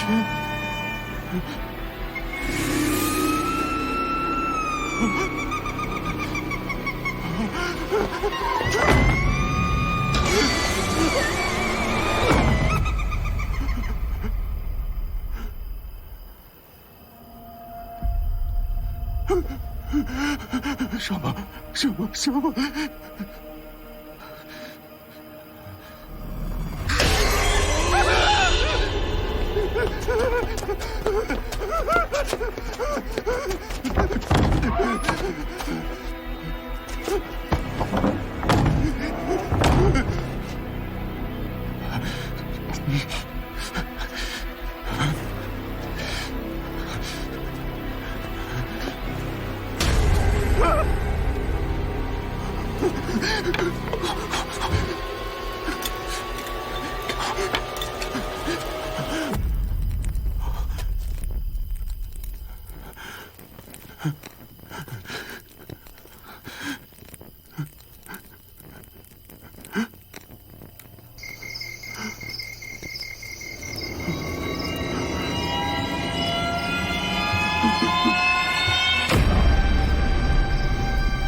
那条路我从小走到大，没想到那日就遇见了鬼。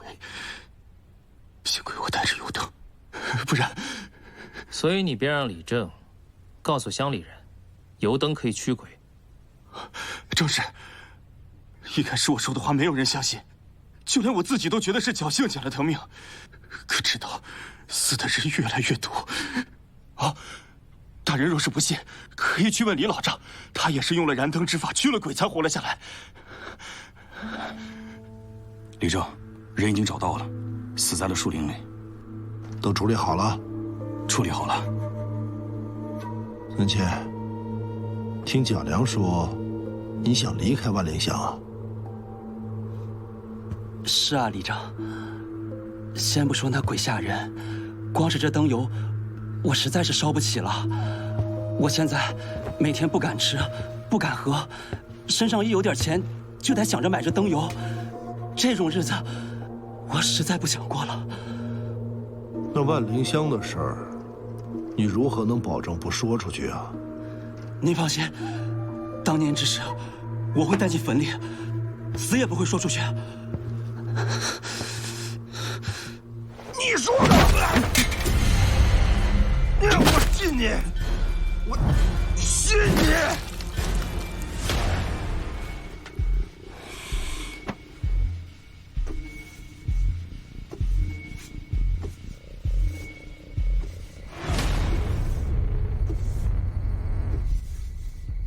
容后山，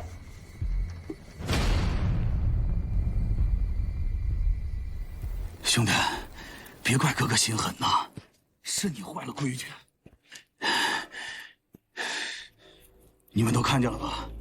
苏谦就是下手。以后你们谁再有想离开万灵乡的话，就不要再提了。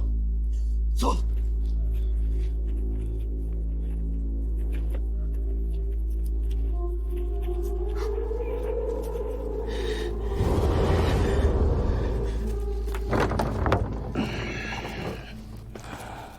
李老丈，李老丈，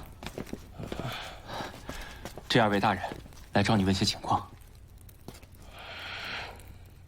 你是通过燃灯驱鬼，捡了条命？这条命，捡不捡还有什么区别？再没钱烧灯油了，最后一个铜板买了点酒，喝醉了，他找来了就不怕了。他？那个鬼新娘啊，多好的小娘子啊，就成了鬼了。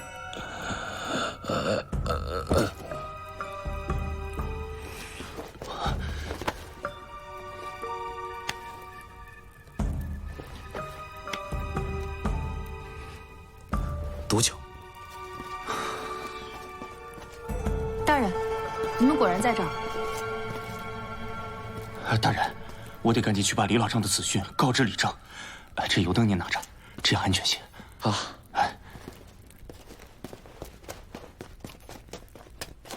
查得怎么样？万国义丢失的货物，确实都流入了方室当中。事情也如我们猜测的那样，确为监守自盗，并且卖家都来自万灵乡。老姚，你有没有发现，万灵乡并无富户？终日燃灯，确实比不小的花销。那与万国义丢失的货物相比，如何呢？你这么一说，我想起来了，就连李正穿着都极为不同。通过抢盗换来的钱，到底花向了何处？还有，扮鬼抢盗的和扮鬼杀人的，是不是同一个人？那这个秘密，就是藏在李老丈口中的那个他了。啊，还有一事，我在通往万灵乡的那条路上，发现有人抛尸。走。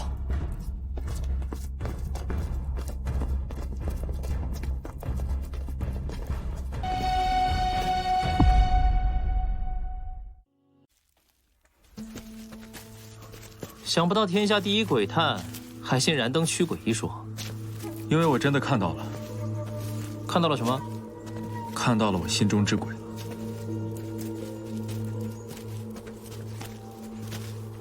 那个时候，我还只是一个推官，我断错过一个案子，导致一个女子身死。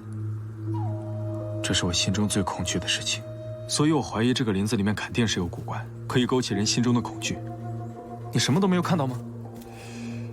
从未，只是觉得有些头晕。唉，那还是我们少卿大人光明磊落呀。贵爷，看到了吧？这就是你眼中视为偶像的大师。那咋了？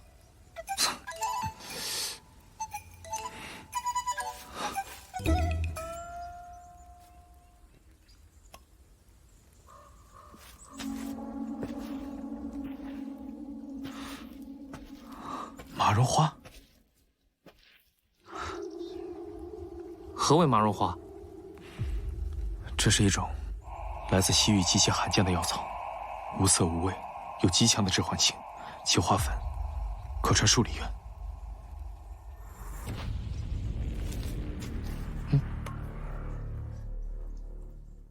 老姚，一会儿我有任何异样，立刻点灯。好。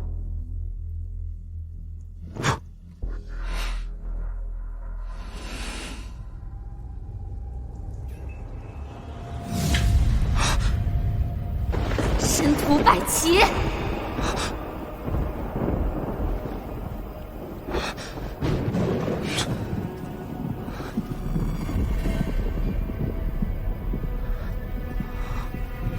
你错断冤案，枉为推官。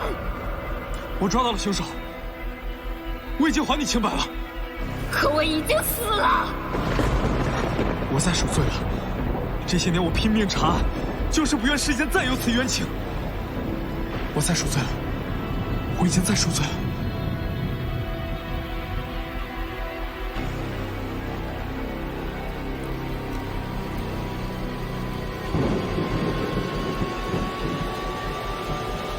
申头，申头，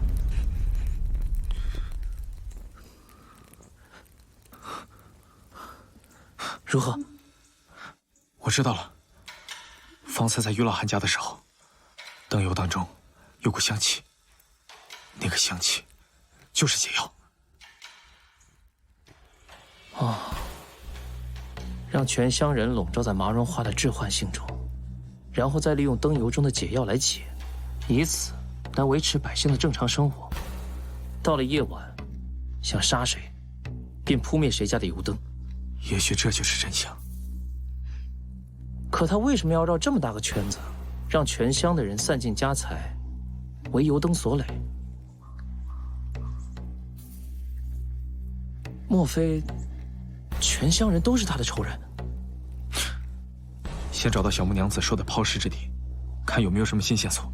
嗯，应当是那边。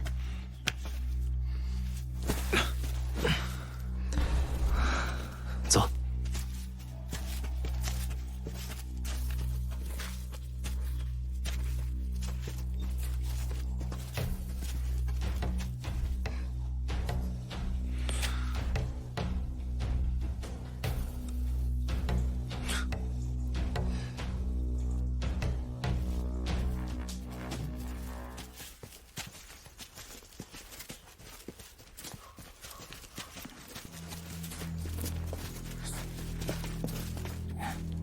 这条路是条不归路。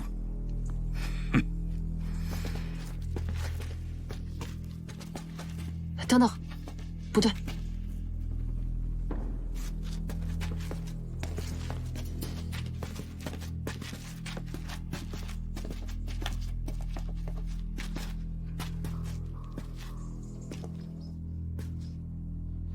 这边竟是悬崖。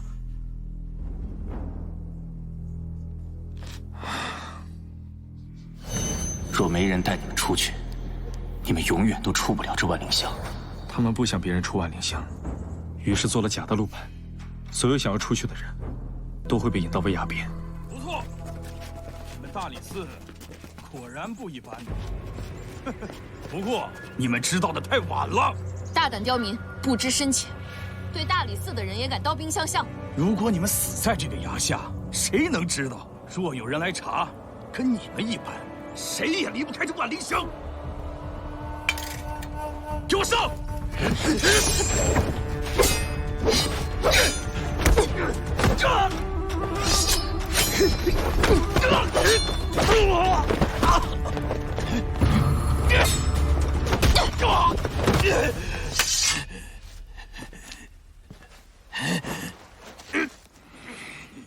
看看他们心里在怕什么。嗯。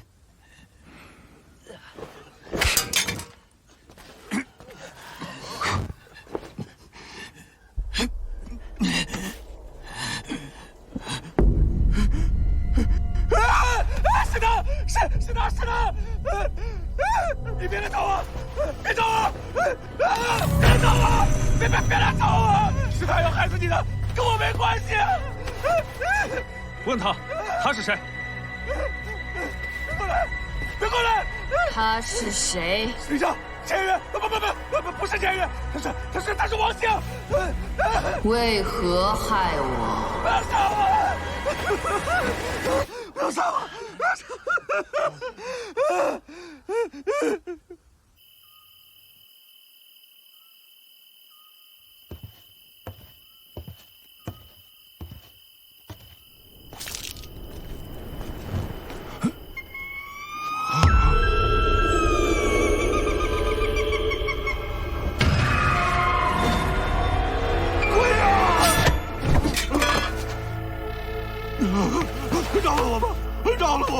饶了我吧！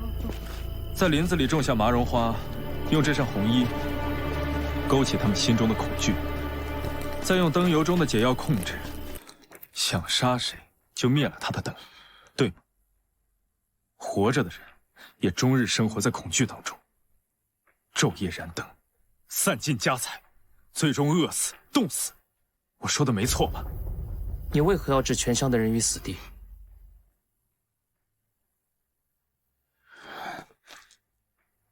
置万灵香的人于死地的不是我，是他。当年他们这帮该天杀的快饿死之时，是老李正钱鱼接纳了他们。这帮人游手好闲，好吃懒做，老李正从未说过什么。可终有一日，万灵香养不起他们了。后生，后生，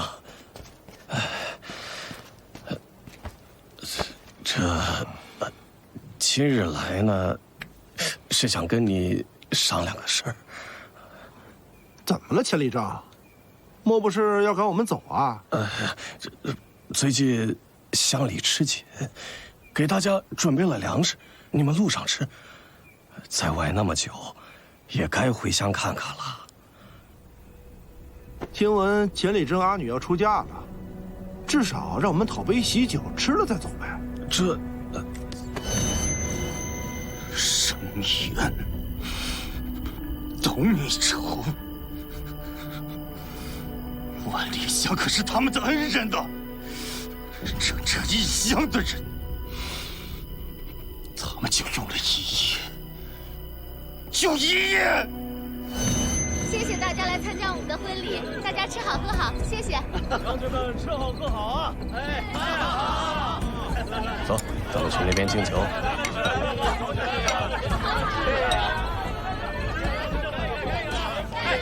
请各位啊，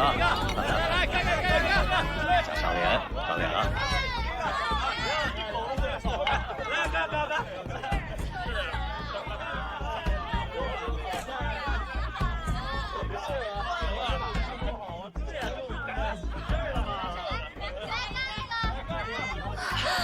娘子，啊！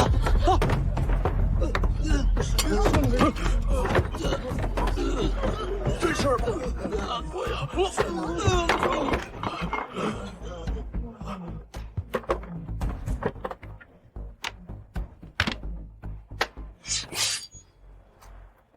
幸而那夜，我去县里谈耍，回来迟了，躲过一劫，不然恐怕万灵香的劫难，永世也不会有人再知晓。快快，多抓紧啊！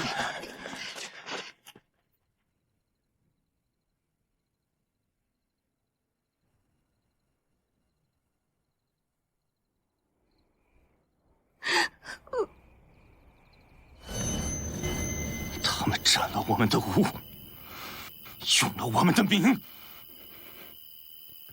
若你等为官之人还有人性，别让开，让我杀了这个畜生！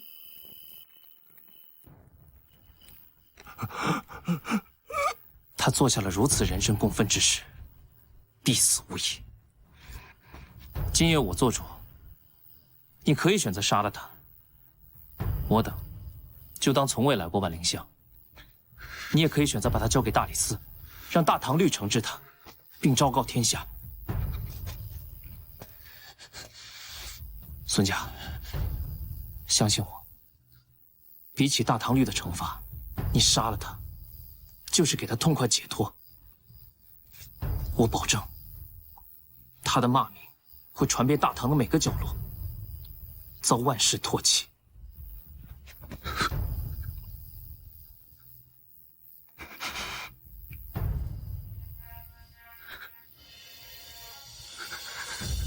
我可以相信你吗？我说到做到。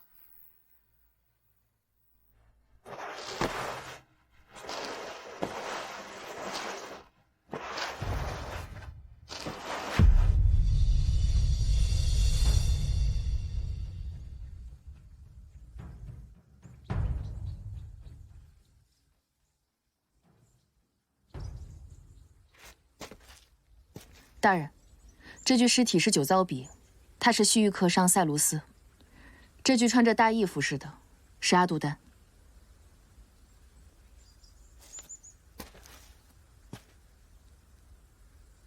这些白骨身上都有刀痕，应当是15年前万灵香的冤魂。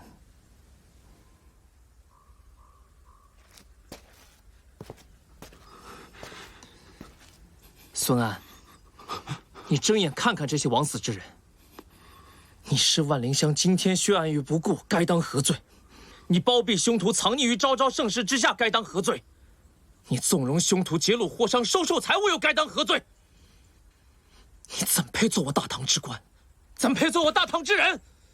归隐，彻查孙府，立即将孙安押至长安，定罪问斩。是。走。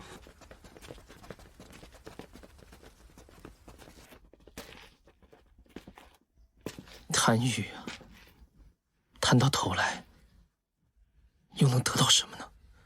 那孙甲呢？你打算怎么判？孙甲，孙甲是何人？15年前那本万灵香名册上，并没有此人啊。啊，哎，老姚，拜托你件事啊。哟，这么客气啊？说来听听。我在万灵香碰到鬼这事儿，你会查你就别往外说了啊。那可说不准，看心情吧。看心情？你看心情是不是？你再说看心情啊！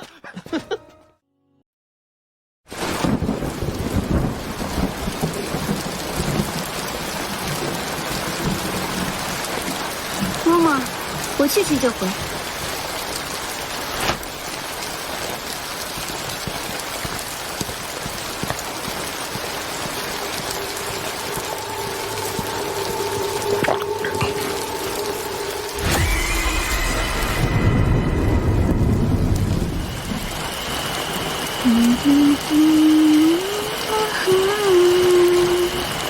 啦啦啦啦啦啦啦啦啦啦啦。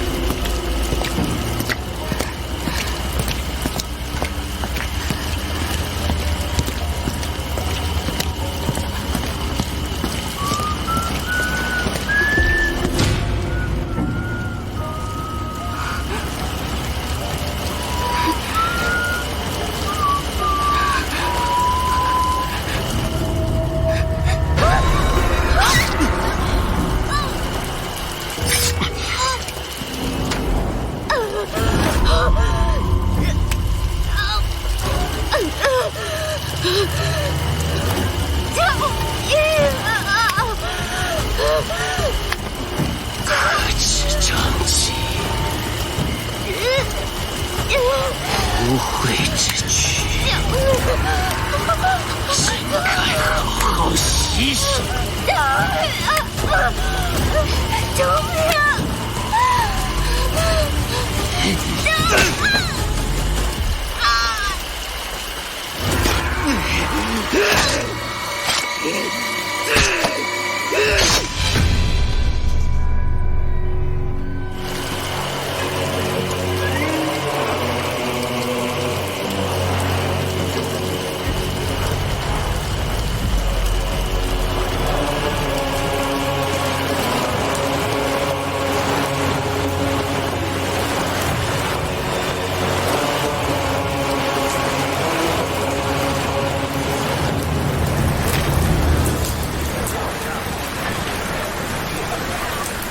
连夜的大雨已经将现场冲刷得无证可查。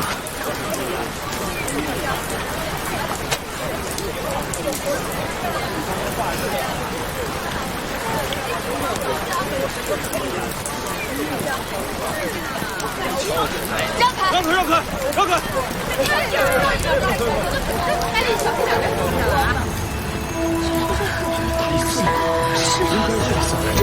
幸福总是长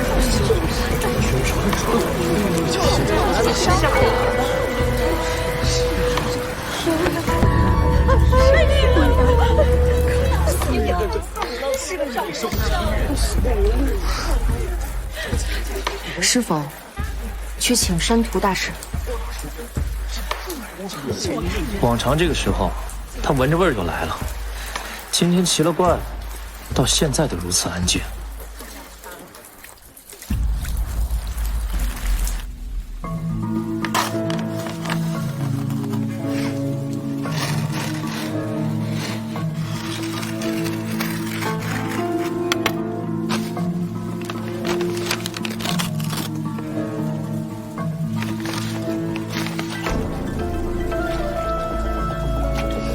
心脏一失，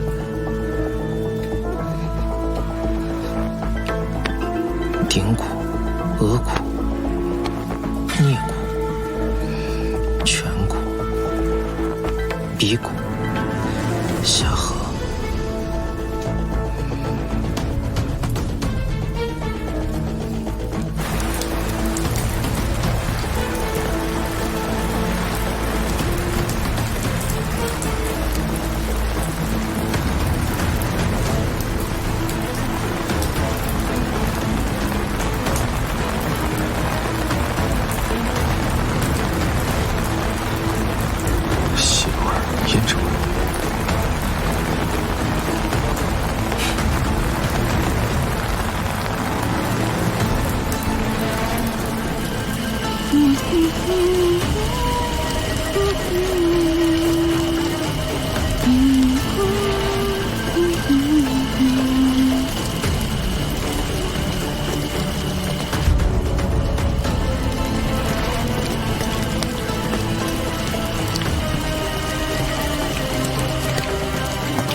你们看那个怪人，在这站许久了。别说，长得还挺英俊的呢。他在这儿等什么呢？是真好听，真好听。大师，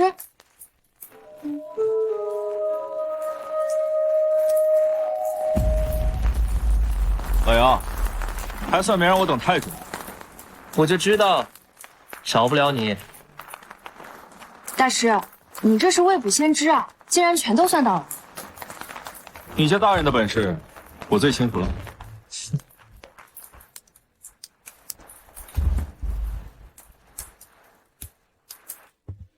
这下是怎么了？发生什么事骗了这么多官爷？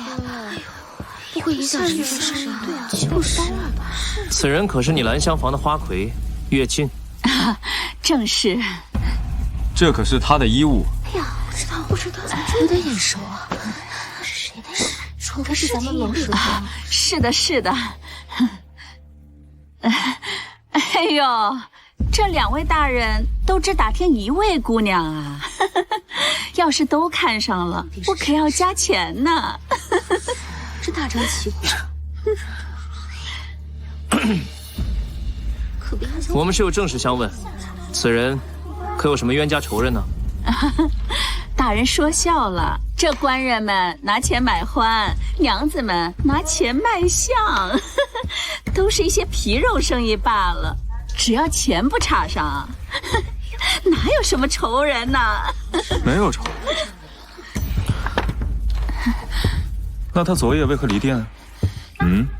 月清姑娘有什么事儿吗？你的人你会不知？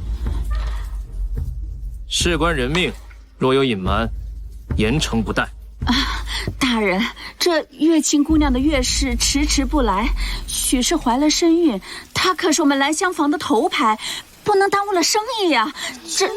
这草民就让她去郎中那儿取一副坠胎药来。到底什么事儿？快点办完，快点走吧！你说咱们在这儿有什么用啊？我觉得一定是发生了什么事，不一定。大人，未发现可疑之处。咱们这有什么可疑之处？茫茫长安城，大雨冲刷了一夜，该去何处找他？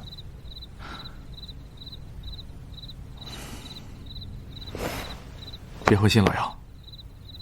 如今我们能依靠的，就是你这双圣手。再验尸吧。嗯。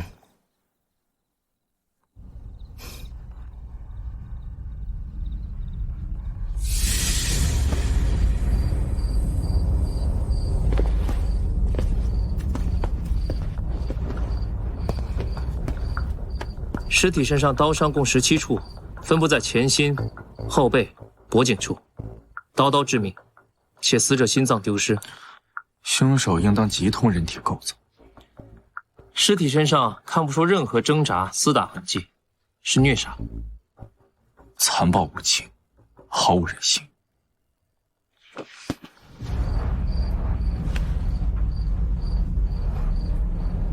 并无侵犯痕迹。目标是青楼女子，不为色的话，更不会为了财。更让我想不通的是，这后背的伤痕看似杂乱，但又像是有某种规律一样，像是……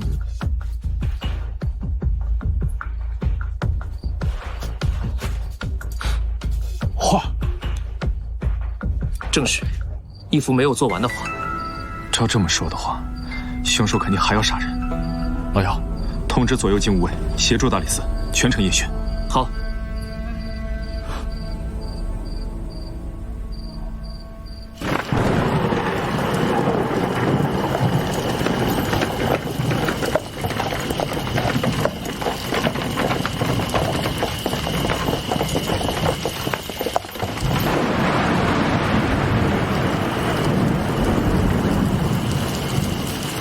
回去告诉嬷嬷，我已到孙员外府，今夜让阁中把我的牌子撤了吧。是。撤。撤。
你是谁？放了我吧！求求你放了我！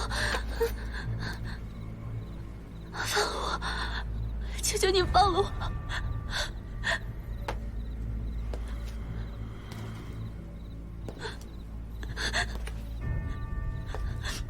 放了我！求求你了！多好的一具皮囊啊！为何要做娼妓，玷污自己啊？求求你放过我，放了我！求求你放了我吧！求求你放了我！你想要什么我都给你！求求你放了我，别杀我！放过我！求求你！我这是在帮你，帮你抵挡受体的误会。那些玷污你的人，你都该死，都该死，都该死！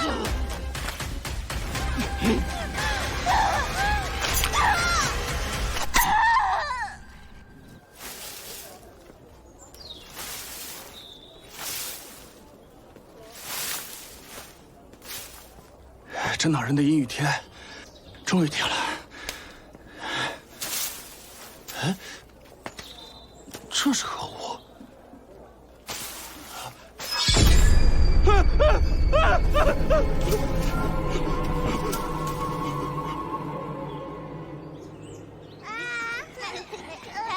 彩彩阿哥今天给你们带什么好玩的？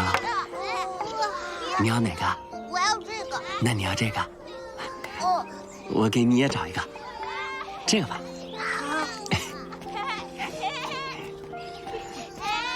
宝宝们，导师来啦！吃饭了，把玩具都放好啊。吃吧吃吧。我也要。都有都有。每个人都有，不要抢啊！每个人都有。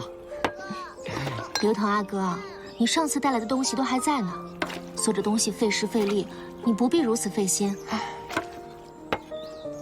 因为我这副容颜，也只有你和这群娃娃们不嫌弃我了。能为他们做点什么，是我应该的。倒是你，如花的年纪，天天围着这一群娃娃们转。这些娃娃不是死者留下的，就是凶犯留下的。我义兄怕他们没着落，我这也算是帮我义兄的忙了。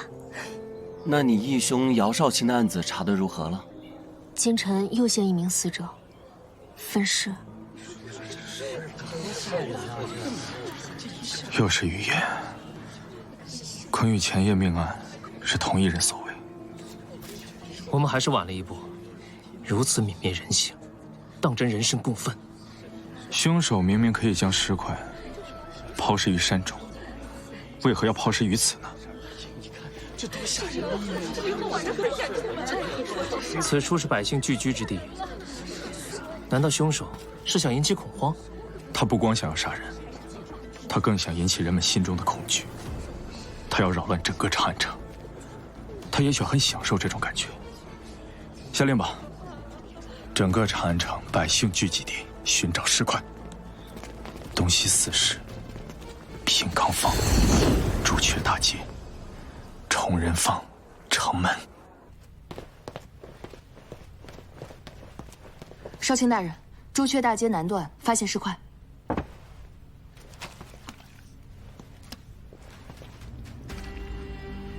无误。大人，平康坊发现尸块。大人，东市发现尸块。大人，西市发现尸块。大人，东城门发现尸块。大人，拜托你件事啊。哟，这么客气啊？说来听听。我在万灵乡碰到鬼这事儿，你会查你就别往外说啊。那可说不准，看心情吧。看心情？你看心情是不是？你再说看心情啊。拜托你件事啊。哟，这么客气啊？说来听听。我在万灵乡碰到鬼这事儿，你会查你就别往外说啊。拜托你件事啊。哟，这么客气啊？说来听听。我在万灵乡碰到鬼这事儿，你会查你就别往外说啊。那可说不准，看心情吧。看心情？你看心情是不是？你再说看心情啊。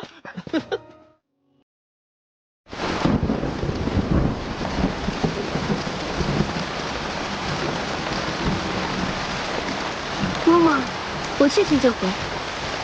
拜托你件事啊。哟，这么客气啊？说来听听。我在万灵乡碰到鬼这事儿，你会查你就别往外说啊。那可说不准，看心情吧。看心情？你看心情是不是？你再说看心情啊。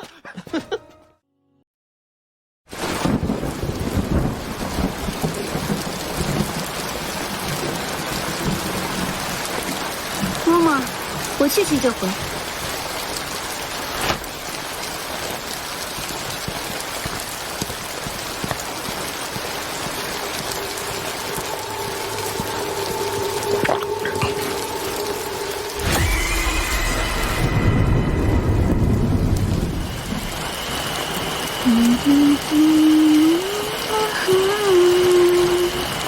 啦啦啦啦啦啦啦啦啦啦。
无悔之躯，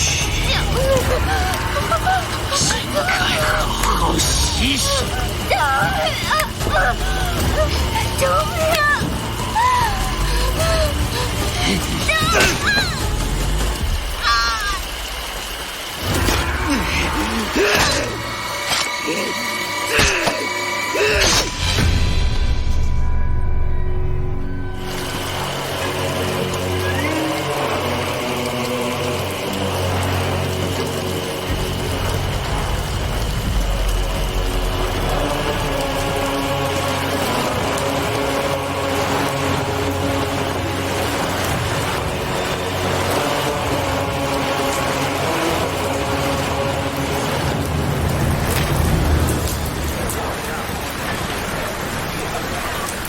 连夜的大雨已经将现场冲刷得无证可查。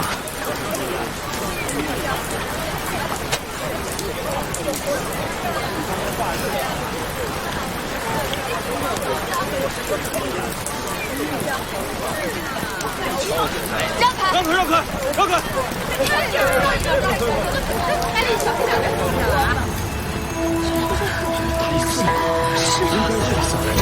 幸好早日查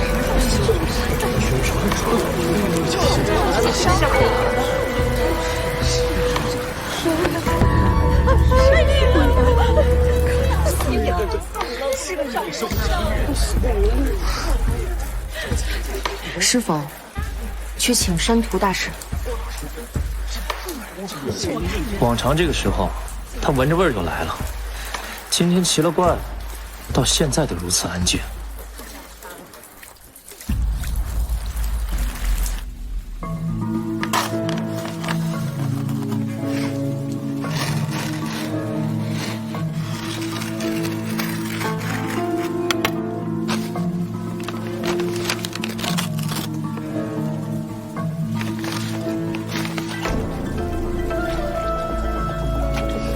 心脏医师，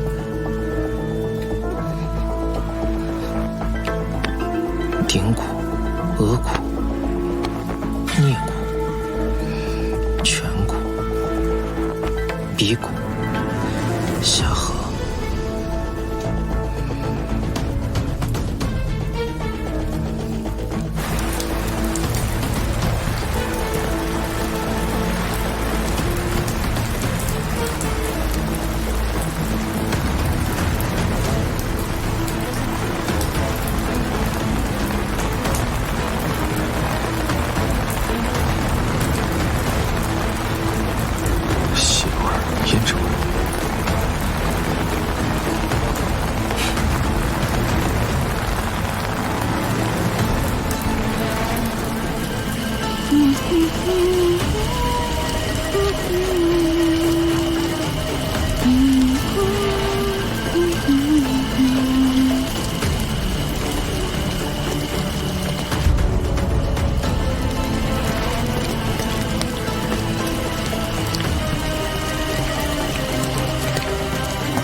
们看那个怪人，在这站许久了。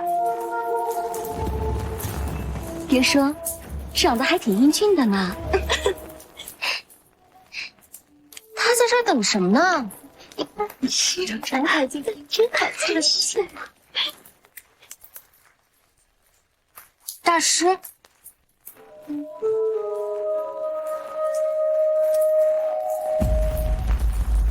老杨，还算没让我等太久。我就知道，少不了你。大师，你这是未卜先知啊，竟然全都算到了。你家大人的本事，我最清楚了。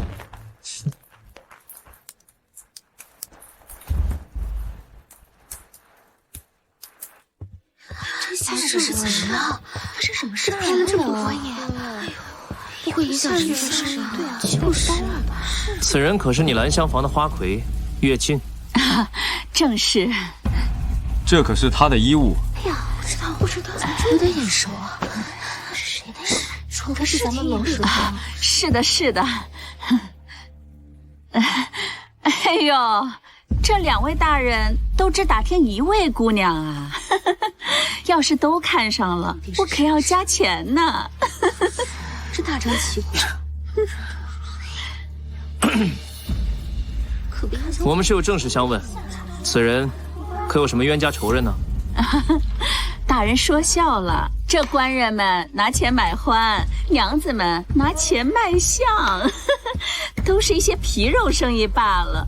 只要钱不插上，哪有什么仇人呢？没有仇。那他昨夜为何离店？月清姑娘有什么事儿吗？你的人你会不知？事关人命，若有隐瞒，严惩不贷。大人，这月清姑娘的月事迟迟不来，许是怀了身孕，她可是我们兰香房的头牌，不能耽误了生意呀。这草民就让她去郎中那儿取一副坠胎药来。到底什么事儿？快点办完，快点走吧！你说咱们在这有什么用啊？我觉得一定是发生了什么事，不一定。大人，未发现可疑之处。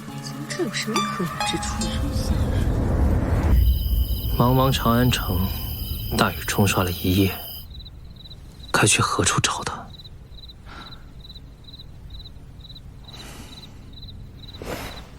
别灰心，老杨。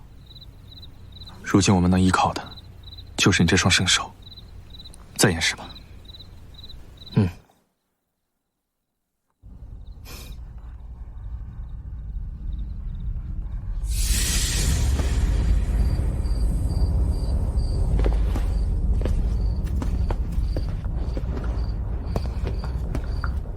尸体身上刀伤共17处，分布在前心、后背、脖颈处，刀刀致命，且死者心脏丢失。凶手应当极通人体构造。尸体身上看不出任何挣扎、厮打痕迹，是虐杀。残暴无情，毫无人性。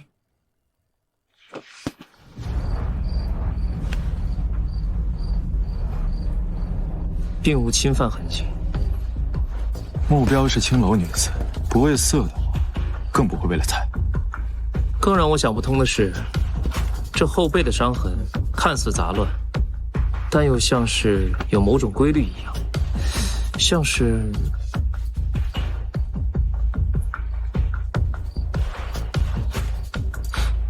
画。正是，一幅没有做完的画。照这么说的话，凶手肯定还要杀人。老姚，通知左右警务卫协助大理寺，全程夜巡。好。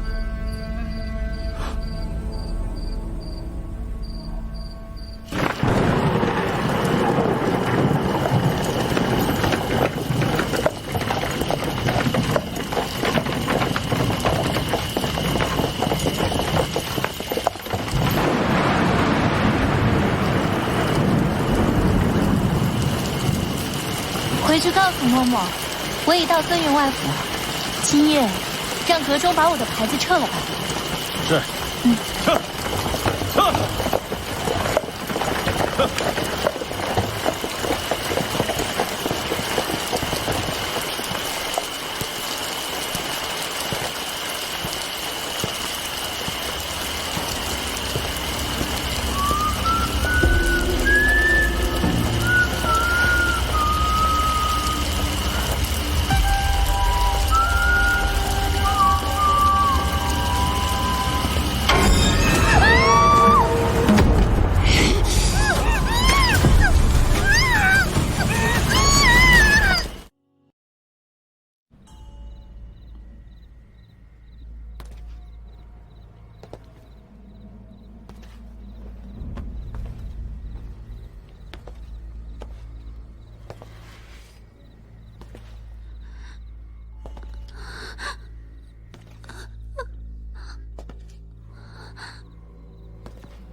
你是谁？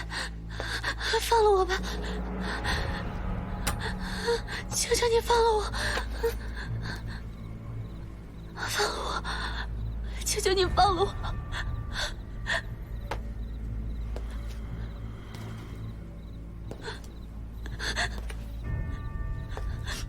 放了我！求求你了！多好的一具皮囊啊！为何要做娼妓，玷污自己啊？求求你放过我，放了我！求求你放了我吧！求求你放了我！你想要什么我都给你！求求你放了我，别杀我！放过我！求求你！我这是在帮你抵挡受体的误会。那些玷污你的人，你都该死，都该死，都该死！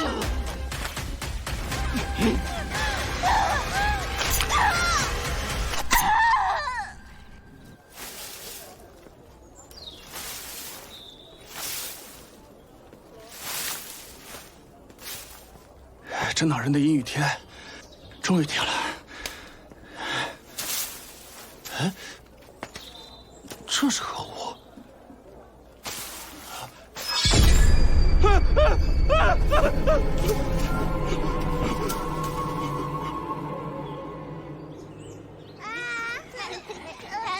彩子阿哥今天给你们带什么好玩的？你要哪个？我要这个。那你要这个？哦。我给你也找一个，这个吧。好。娃娃们，导师来了。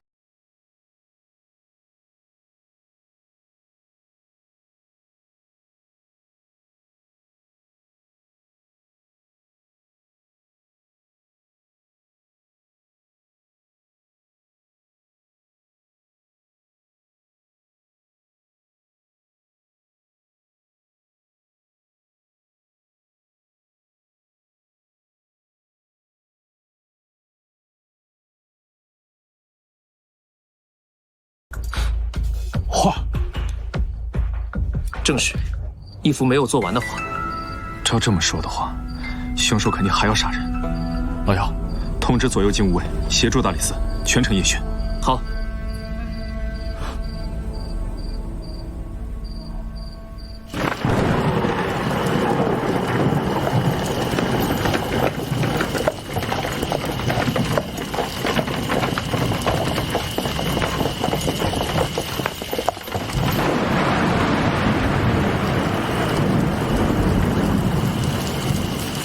回去告诉嬷嬷，我已到孙员外府了。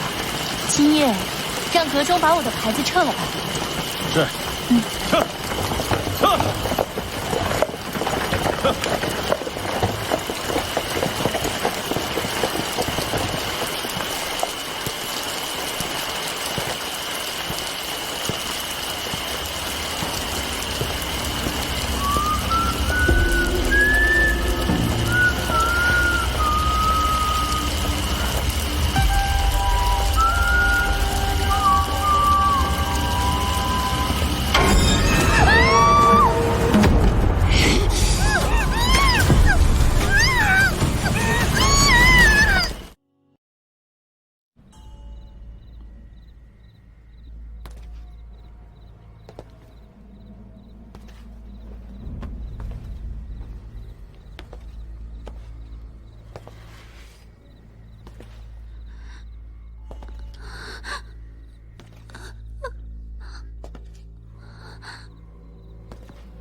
你是谁？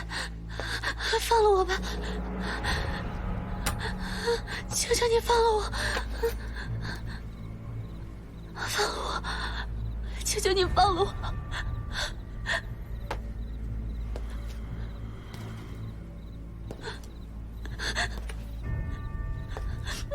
放了我！求求你了！多好的一具皮囊啊！为何要做长期玷污慈祥？求求你放过我，放了我！求求你放了我吧！求求你放了我！你想要什么我都给你！求求你放了我，别杀我！放过我！求求你！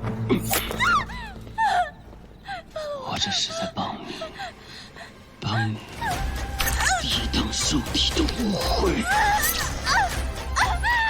那些玷污你的人，你都该死，都该死，都该死！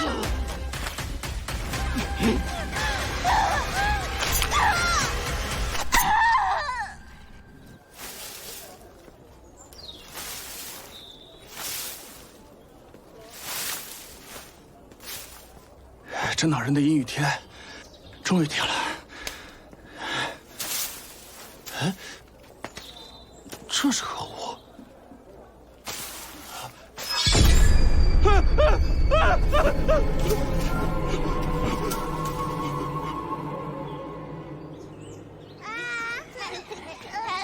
才子阿哥今天给你们带。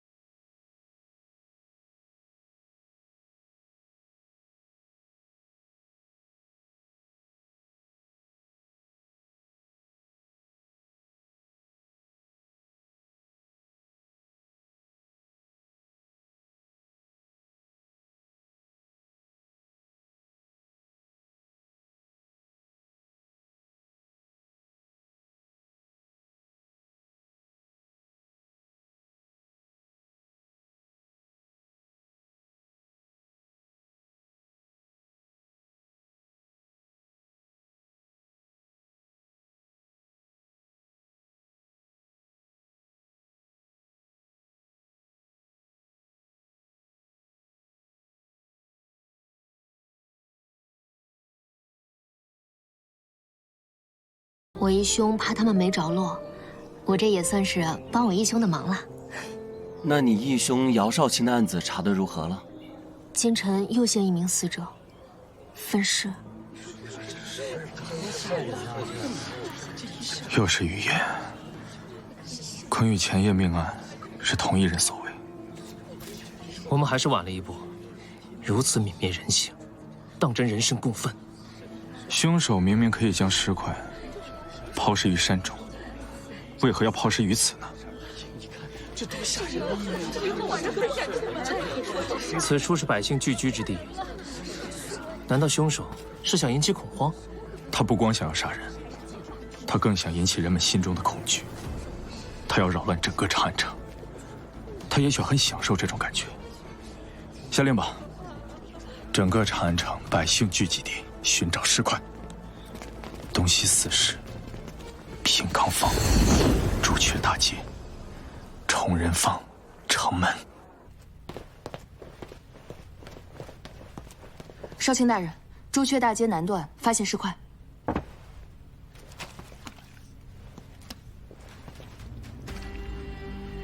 无误。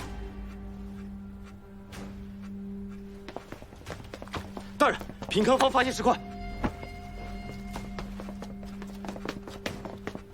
大人，东市发现尸块。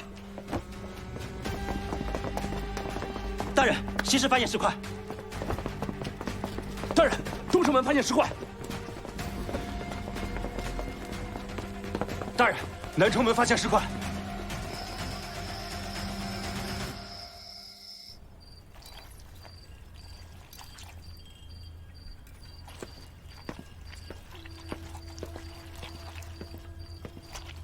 老杨，一天了，滴水未进的，歇会儿啊。我要是歇了，就是给凶犯时间。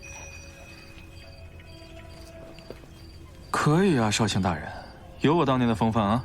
你，少卿大人，闭嘴。少卿大人，依据您还原的画像，死者身份确认了，百凤阁花魁春儿。又是长期，同时雨夜。同样是未被侵犯，共37块尸块，废葬遗失，唯独躯干却完整无缺。第二幅画出现了。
相由心生，凶狠、残暴、无情。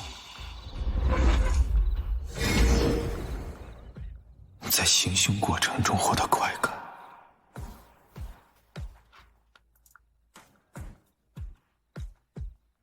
能连夜行凶，且抛尸于长安城东南西北各处，其行动之便，必不是肥胖之人。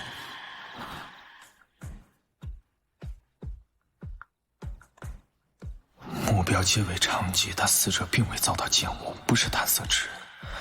长吉挣的钱财皆在老鸨手中，也谋不到财。毁其面容是为了……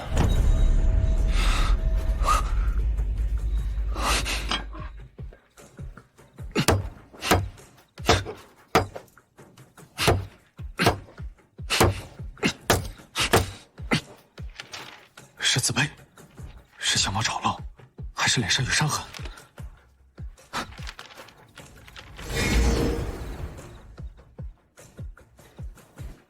若是脸上有伤痕，必会一发开之。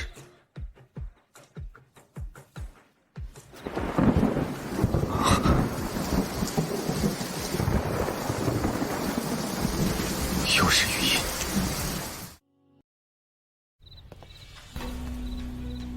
各位前来相助的精武卫郎将，各位大理寺同僚，近日命案如阴云般笼罩长安，阴郁不散。如今夜雨将至，命案恐再发。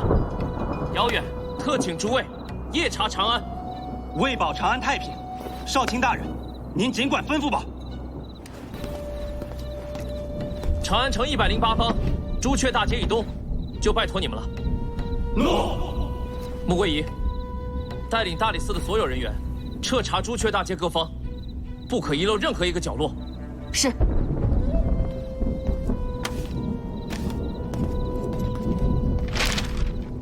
夜雨将至，无法准备大量画像，暂请各位谨记此人。凶犯面容虽有不同，可必有相似之处。但凡有一丝可疑，先拘回大理寺问话。诺。到。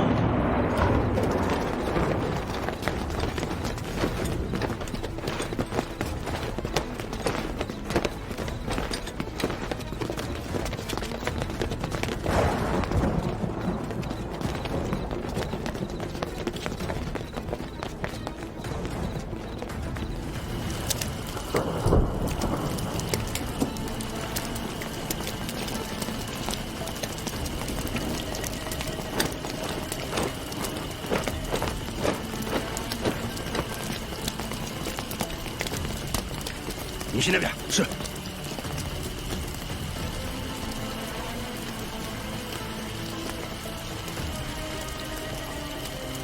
你这里可有发现可疑之人？没有。若有发现，及时上报。哦，好。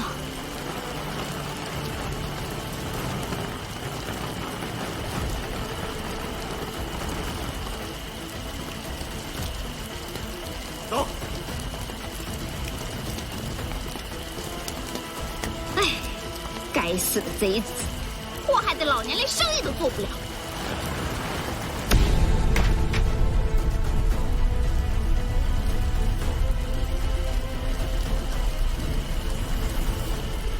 老天爷呀！这雨要再这样下去，可让我如何活呀？唉。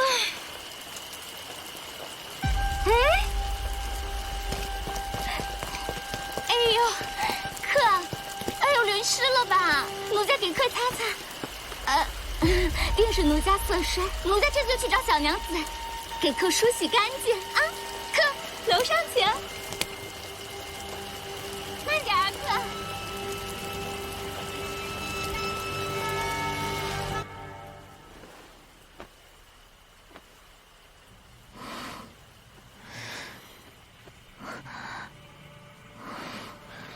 身子已经擦干了，客请快些离开吧。为何？无他，不是罢了。请恕无法伺候。低贱的娼妓，有何脸面装清高啊？客还请看看自己，什么阿杂东西！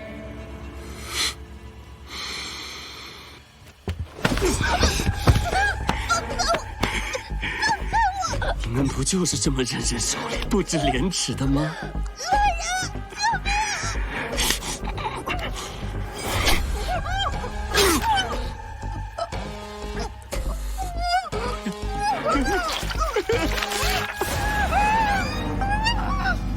世间的娼妓都该死，都该死，都该死！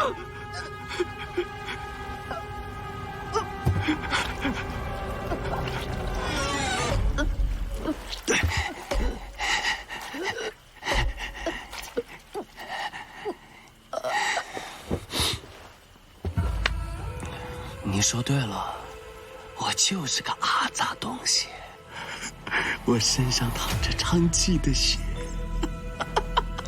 我就是个阿杂东西。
狐狸，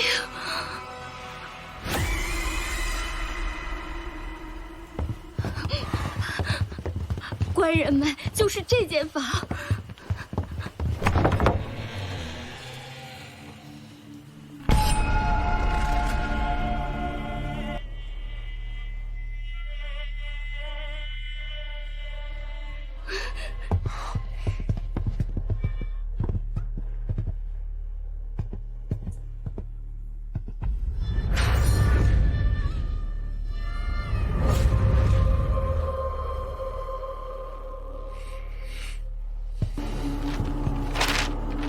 可是此人？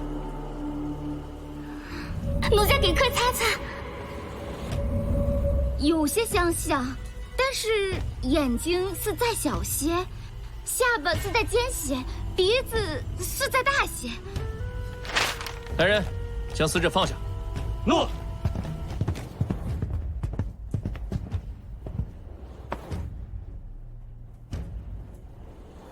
同样刀刀致命，且脾脏丢失。老姚，你过来看。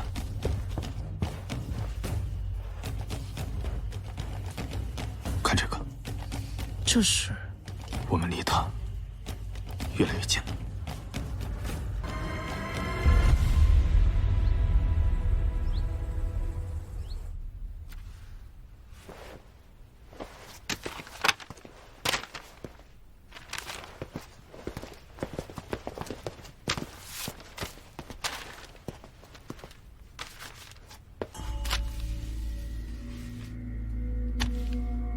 这边倒像是一名女子，可这边呢？此话还未话完。他还要杀人？申屠说的不错，凶手取其内脏，不是随意取之，或许是有大用。然五脏已有其三，他必然不会停手。你觉得他意欲何为？借命。借命？嗯。相传有一种邪术。取其健康的五脏，辅之以一具傀儡，再施以法术，便能使濒死者起死回生。傀儡？嗯。你可还记得昨夜在红陵房间找到之物吗？沾湿的巨墨。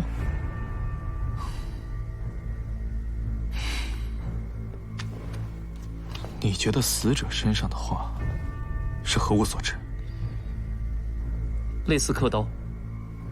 一开始我猜凶手可能是木匠，但你说需要一具傀儡，那他就有可能是一名木窥师。大人，接下来我们应当如何？依据昨夜老鸨的描述，重新画像，暗中走访长安城所有的木窥师，注意，切记不可打草惊蛇。是。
人之初，性本善，性相近，习相远。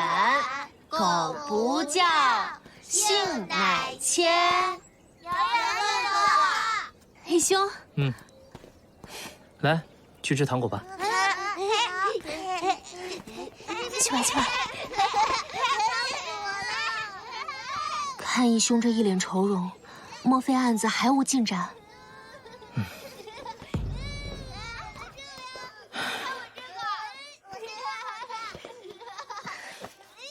义兄莫愁，以义兄的手段，饶是再狡猾的凶犯，都逃不出义兄的手掌。天晴了，长安城所有的妓馆也都有了防备，他不易下手了。那这是好事啊。他的计划还未完成，我担心接下来他会不择目标，随意杀人。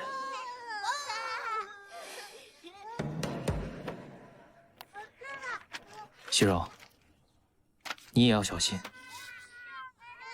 当心此人，入夜切莫外出。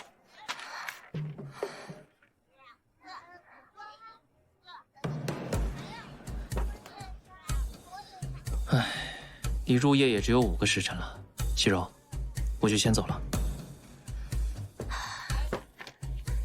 义兄放心，义兄也要仔细安全。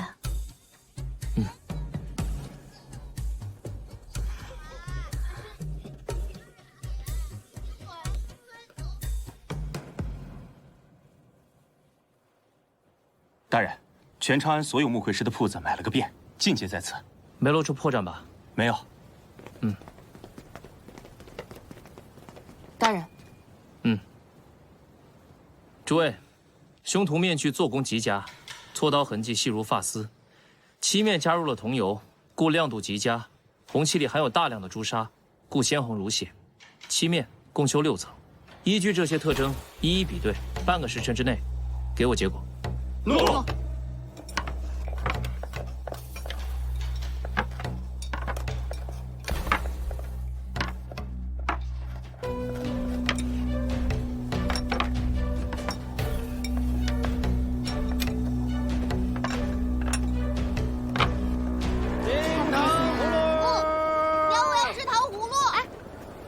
来一串糖葫芦。好嘞。只许吃1串哦，小心坏了牙。走吧。慢走啊。真好吃。木子图，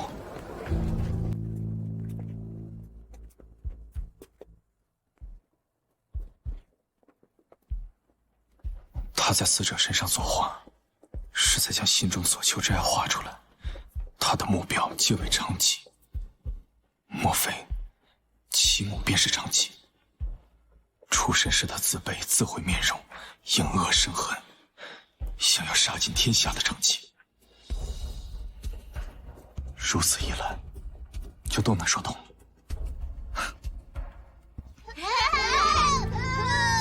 为何会是他？莫非他的梁山竟是伪装？你看我这个，我这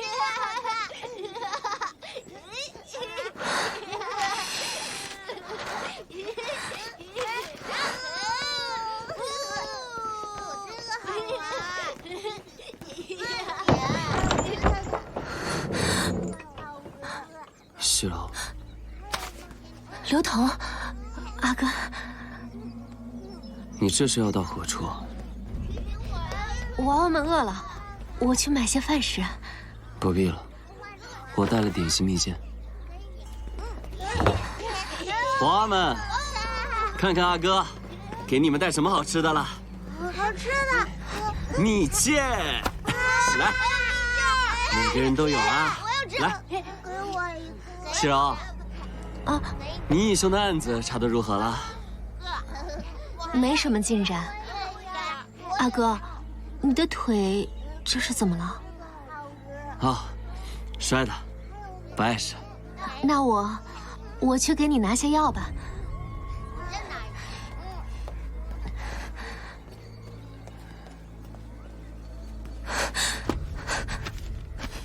西柔，我听闻姚大人已经把凶徒的画像画出来了，当真？都是坊间传闻罢了，义兄哪有那么神啊？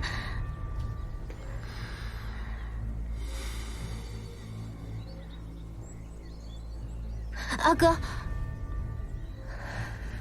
连续阴郁了多日，终于天晴了，咱们出去晒晒太阳吧。我给你敷些药吧。也好。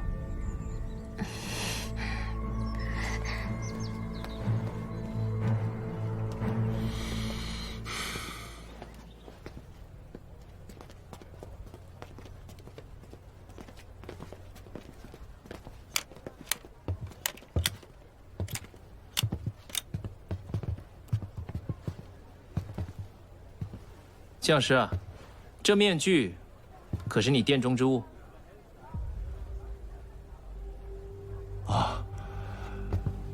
此物件正是小老殿中之物。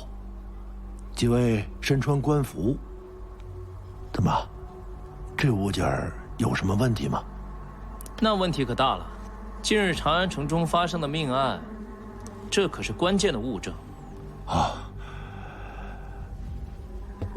看来几位是怀疑小老了。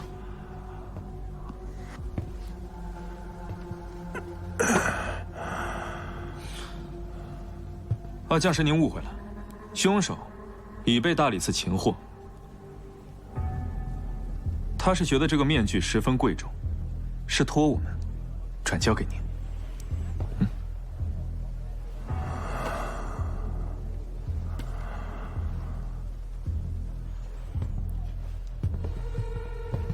你们抓错人了，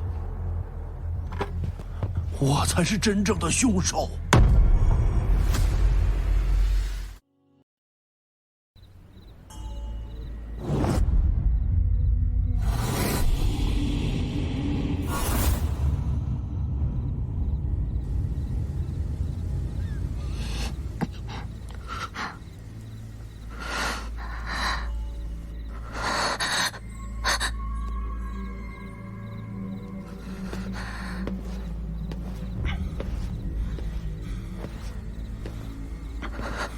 干什么？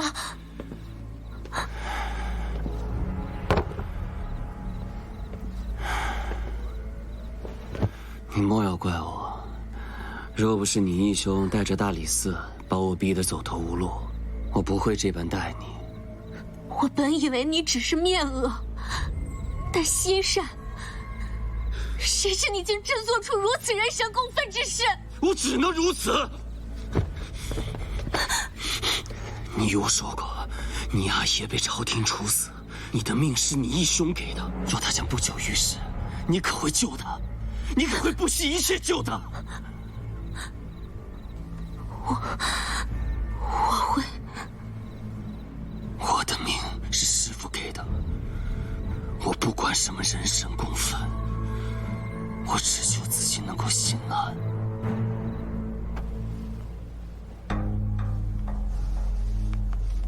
这就是我昨夜逃跑时留的刀伤。你昨夜是何时何地受的伤？亥时，万花坊附近不远。那你为何要将死者的面部撕毁呢？是为了让官家认不清死者的身份，这样就无处查询。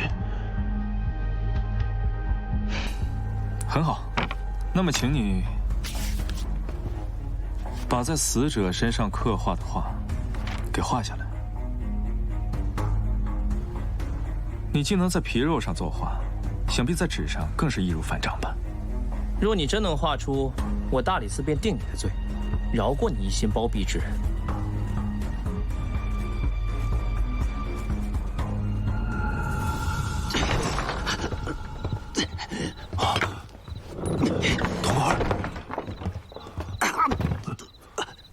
童儿，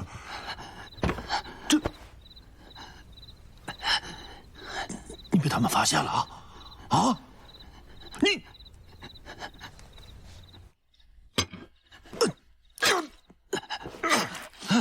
师父，师父，您这是为何？童儿，师父本就命不久矣，他们抓便抓了。你告诉我，今天晚上你都去了哪里？你对他们都做了什么？你要一五一十都告诉我。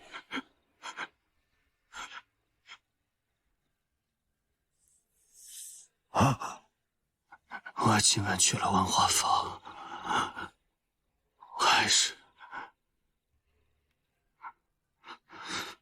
我杀了他们，取了他们的肝脏，撕破了他们的脸。还有什么？没了。这孩子终究还是把我给骗了。将师，你可知有种江湖邪术，叫做木魁借命？果然是大理寺的人呢。这满屋子的膏药味儿，想必他要救的病入膏肓之人，就是你吧？没错，就是我。你真相信有那种贱命的邪术？起初，童儿想杀人救我之命，我是拦着的。可是人越临近死亡，就越容易恐惧，越是心里惧怕，就越是想不通，为什么我是如此短命之人？为什么老天对我是如此的不公？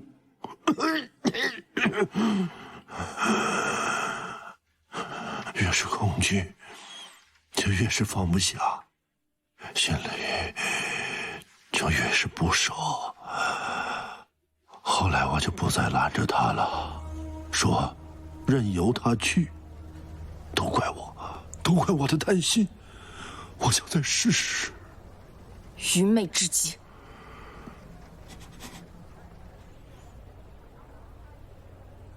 他现在人在何处？把我生下来的那个女人，是个娼妓。从小我就不受人待见，他们骂我，打我，指着我的鼻子说我是娼妓之子，好像我生来就是一个被人摔打的木偶一样。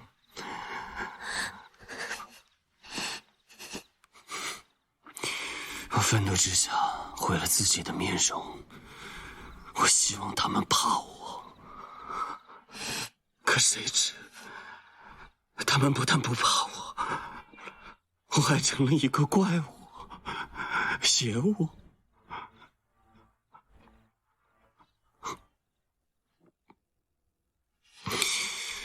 西柔，除了师父，只有你肯正眼看我。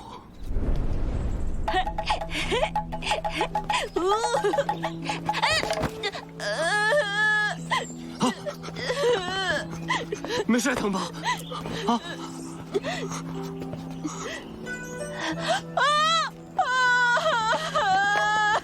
快死开！你个丑八怪，吓着我家孩子了！哎，这位二婶，你莫要如此说。这位阿哥，他也是一番好心。好心？什么好心？这丑模样，再把我家孩子吓出个好歹！哼！这位阿哥，如何称呼？我叫西柔，我家就在前方不远处。阿哥闲时可来喝茶。自从我见你第一眼开始，我就想把我心中仅剩不多的良善全部给你。可造化弄人啊！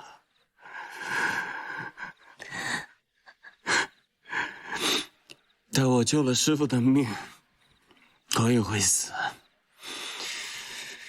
我把我这条贱命赔给你。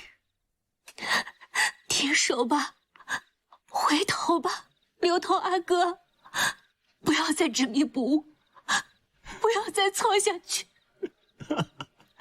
从上天给我这条贱命开始，这一切就已经注定了。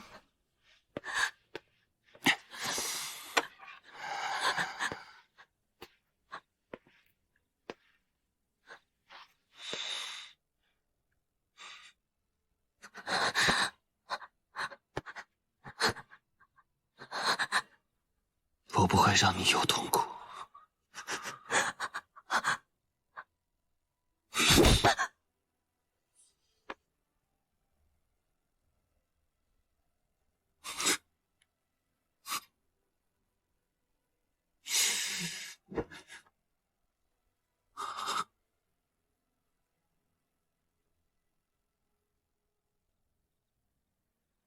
我这脏手不配。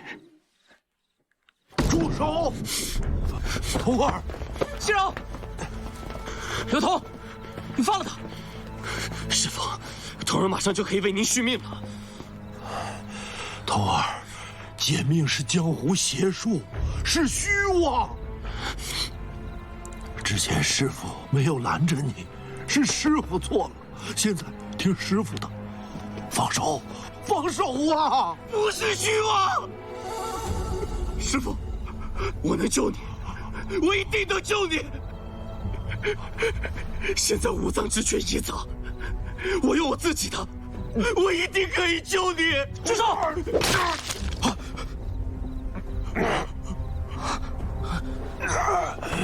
师父，童儿，你现在看看师父这个样子，还有什么值得你再做下去的啊？师父错了，师父贪生怕死，把你逼上了一条不归之路。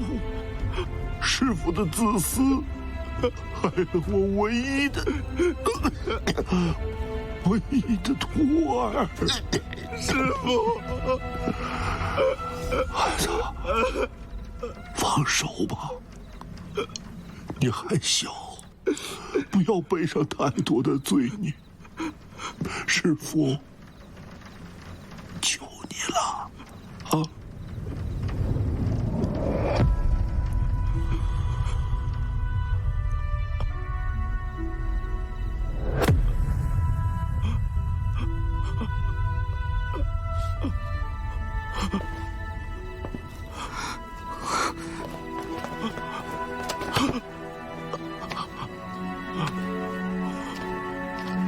我相信你心中还是心存善念的，不然你也不会留下那幅母子图。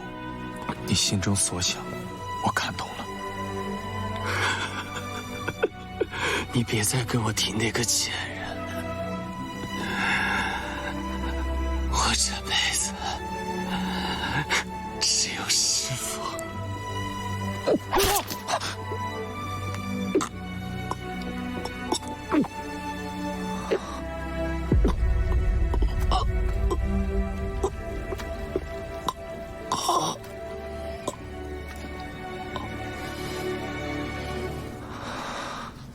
皈依，命大理寺寻找刘同的生母，来带他回家。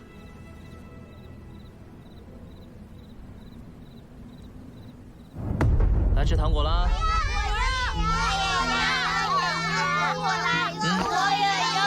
别挤啊，都有，一个一个来。想不到我的少卿大人平日里端得4平8稳的，还有这么一处偷闲之地，自己分吧。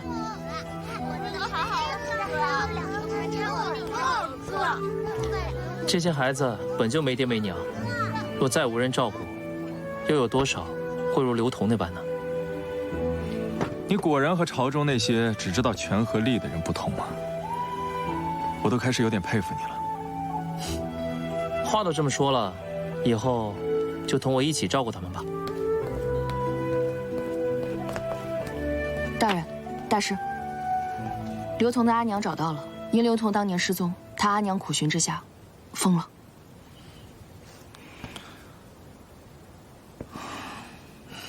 哎，西柔呢？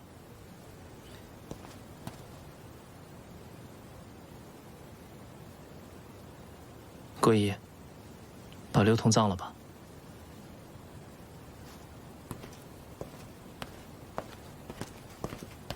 身为执法者，却能兼顾法与情，你家大人呢？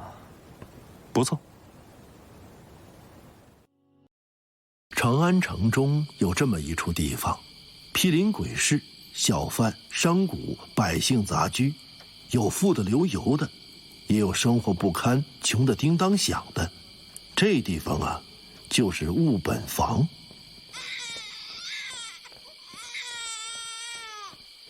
哭哭哭！胡老汉，你倒是管管你这孙儿啊！这大半夜的，让不让人睡觉了？生怕别人不知道你得了个孙儿是吧？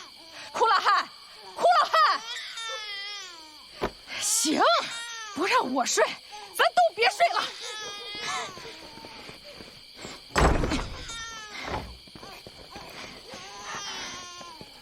傻子，你爹呢？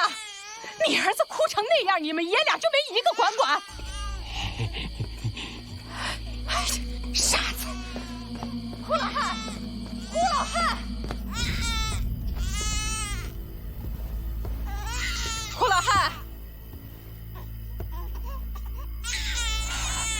孩子哭成这样也没人管。胡老汉，胡老汉，胡老汉！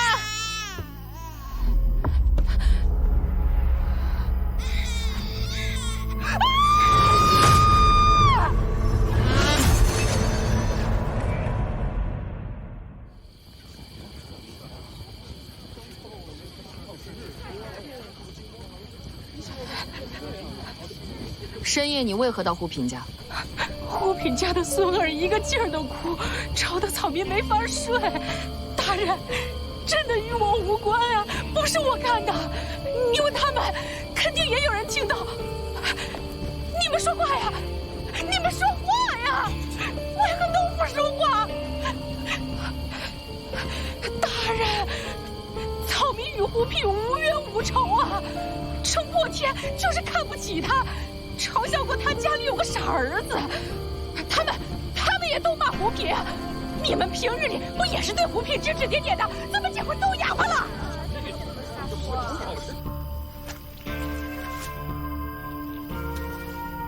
尸体致命伤在心脏处，为利器刺入伤，一刀毙命。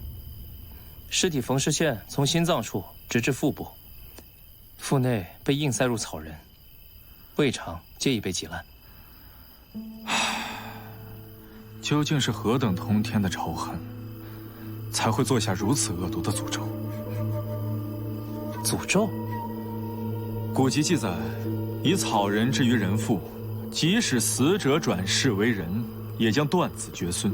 可怪就怪在，即便有如此大的仇恨，这个凶手竟然放过了胡品的傻儿子和他的小孙儿。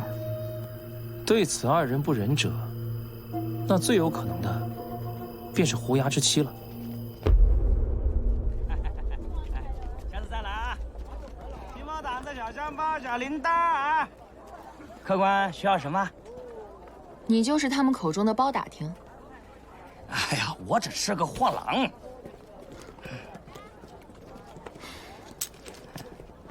哎，嗯。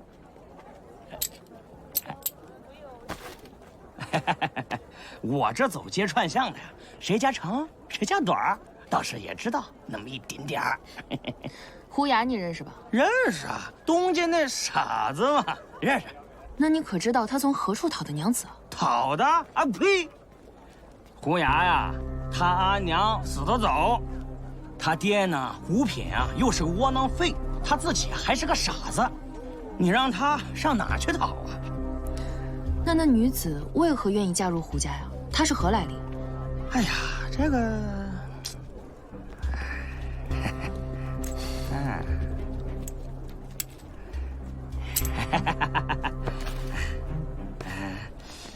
说是捡的。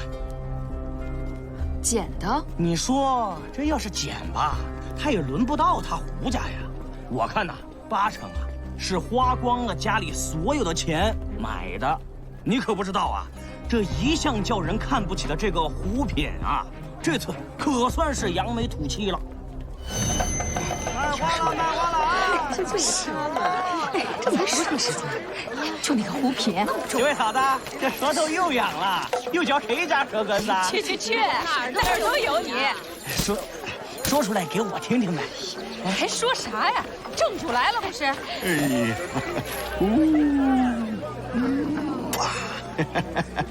哎呦，真好看啊！胡老爹，这是满面春风呀！这不怕孩子在家憋闷得慌吗？带他出来转转。哎呀，胡老爹，这又当爹了啊！又当爹了，这是啥话呀？别笑，这是胡牙的孩子啊，我孙儿。哎呦，你看还是个阿郎。哎呦，阿郎长得真好看，漂亮。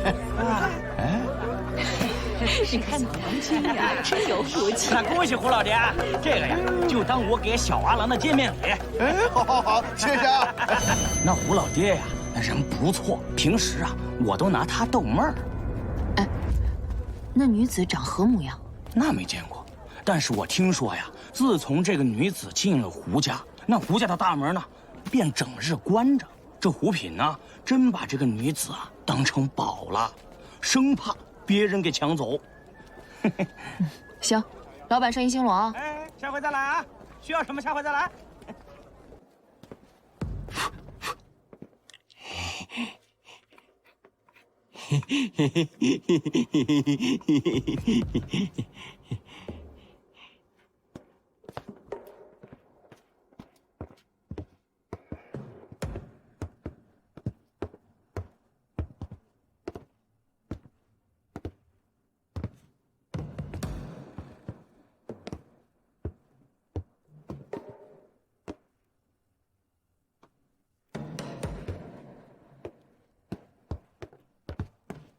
大人，问清楚了，胡衙确实曾有一房娘子，可诞下胡家那小阿郎之后便不见了。老姚，长命锁，这个东西造价不便宜，胡家并不富裕，怎么会有钱做这个呢？此物崭新，像是刚打不久，莫非胡品死前曾得到一笔横财？桂爷，去左近的银铺查一查。是。长安城外夜色沉默。就在前面，田家，死者是田家家主田万。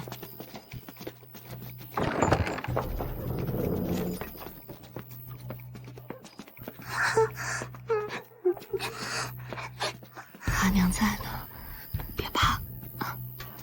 你是死者的妻子？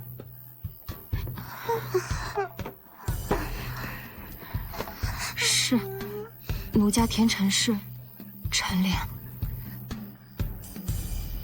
我看两位阿女，皆已到鬓发之年，这些孩童的玩物是？郎君曾纳了一房侍妾，本已待产，全家欢喜不已，早早便将襁褓所需之物备下。奈何侍妾突然出血而死，郎君悲泣，便将这些物事留下，就当是留个念想了。死者在哪儿？在房中。进去看看。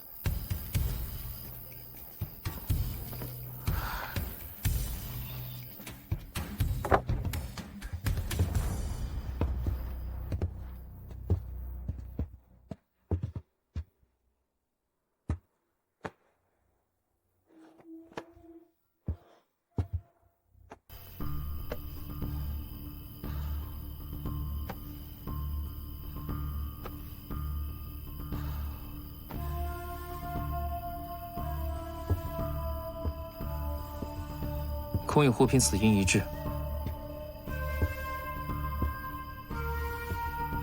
桂姨，叫人把尸体带回去验尸。是。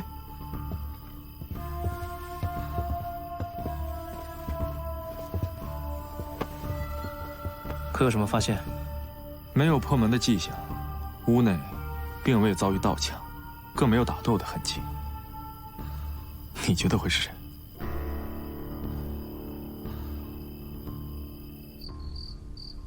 阿娘，我怕。阿娘，我也怕。没事的，阿娘在呢。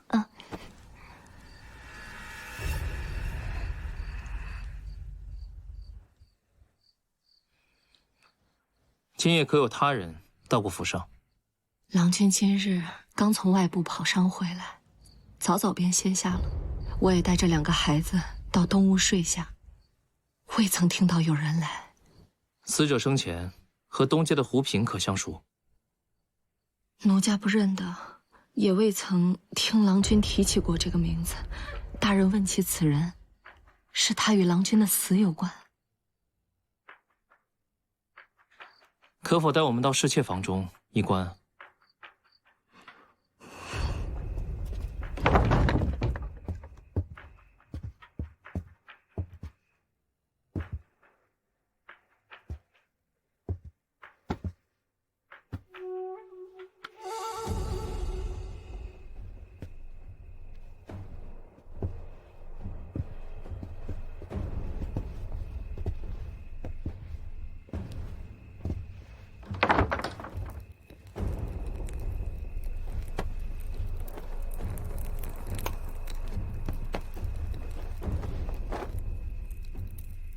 找到一处无人叨扰之地，重新开始新的生活。也愿这世间的人呢，可以对女子多些眷顾，不再让他们受这种苦难了。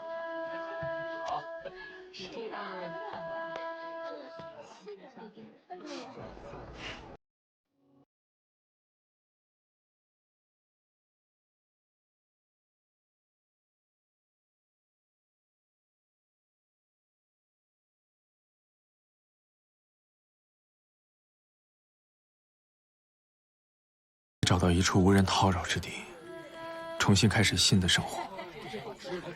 也愿这世间的人呢，可以对女子多些眷顾，不再让他们受这种苦难了。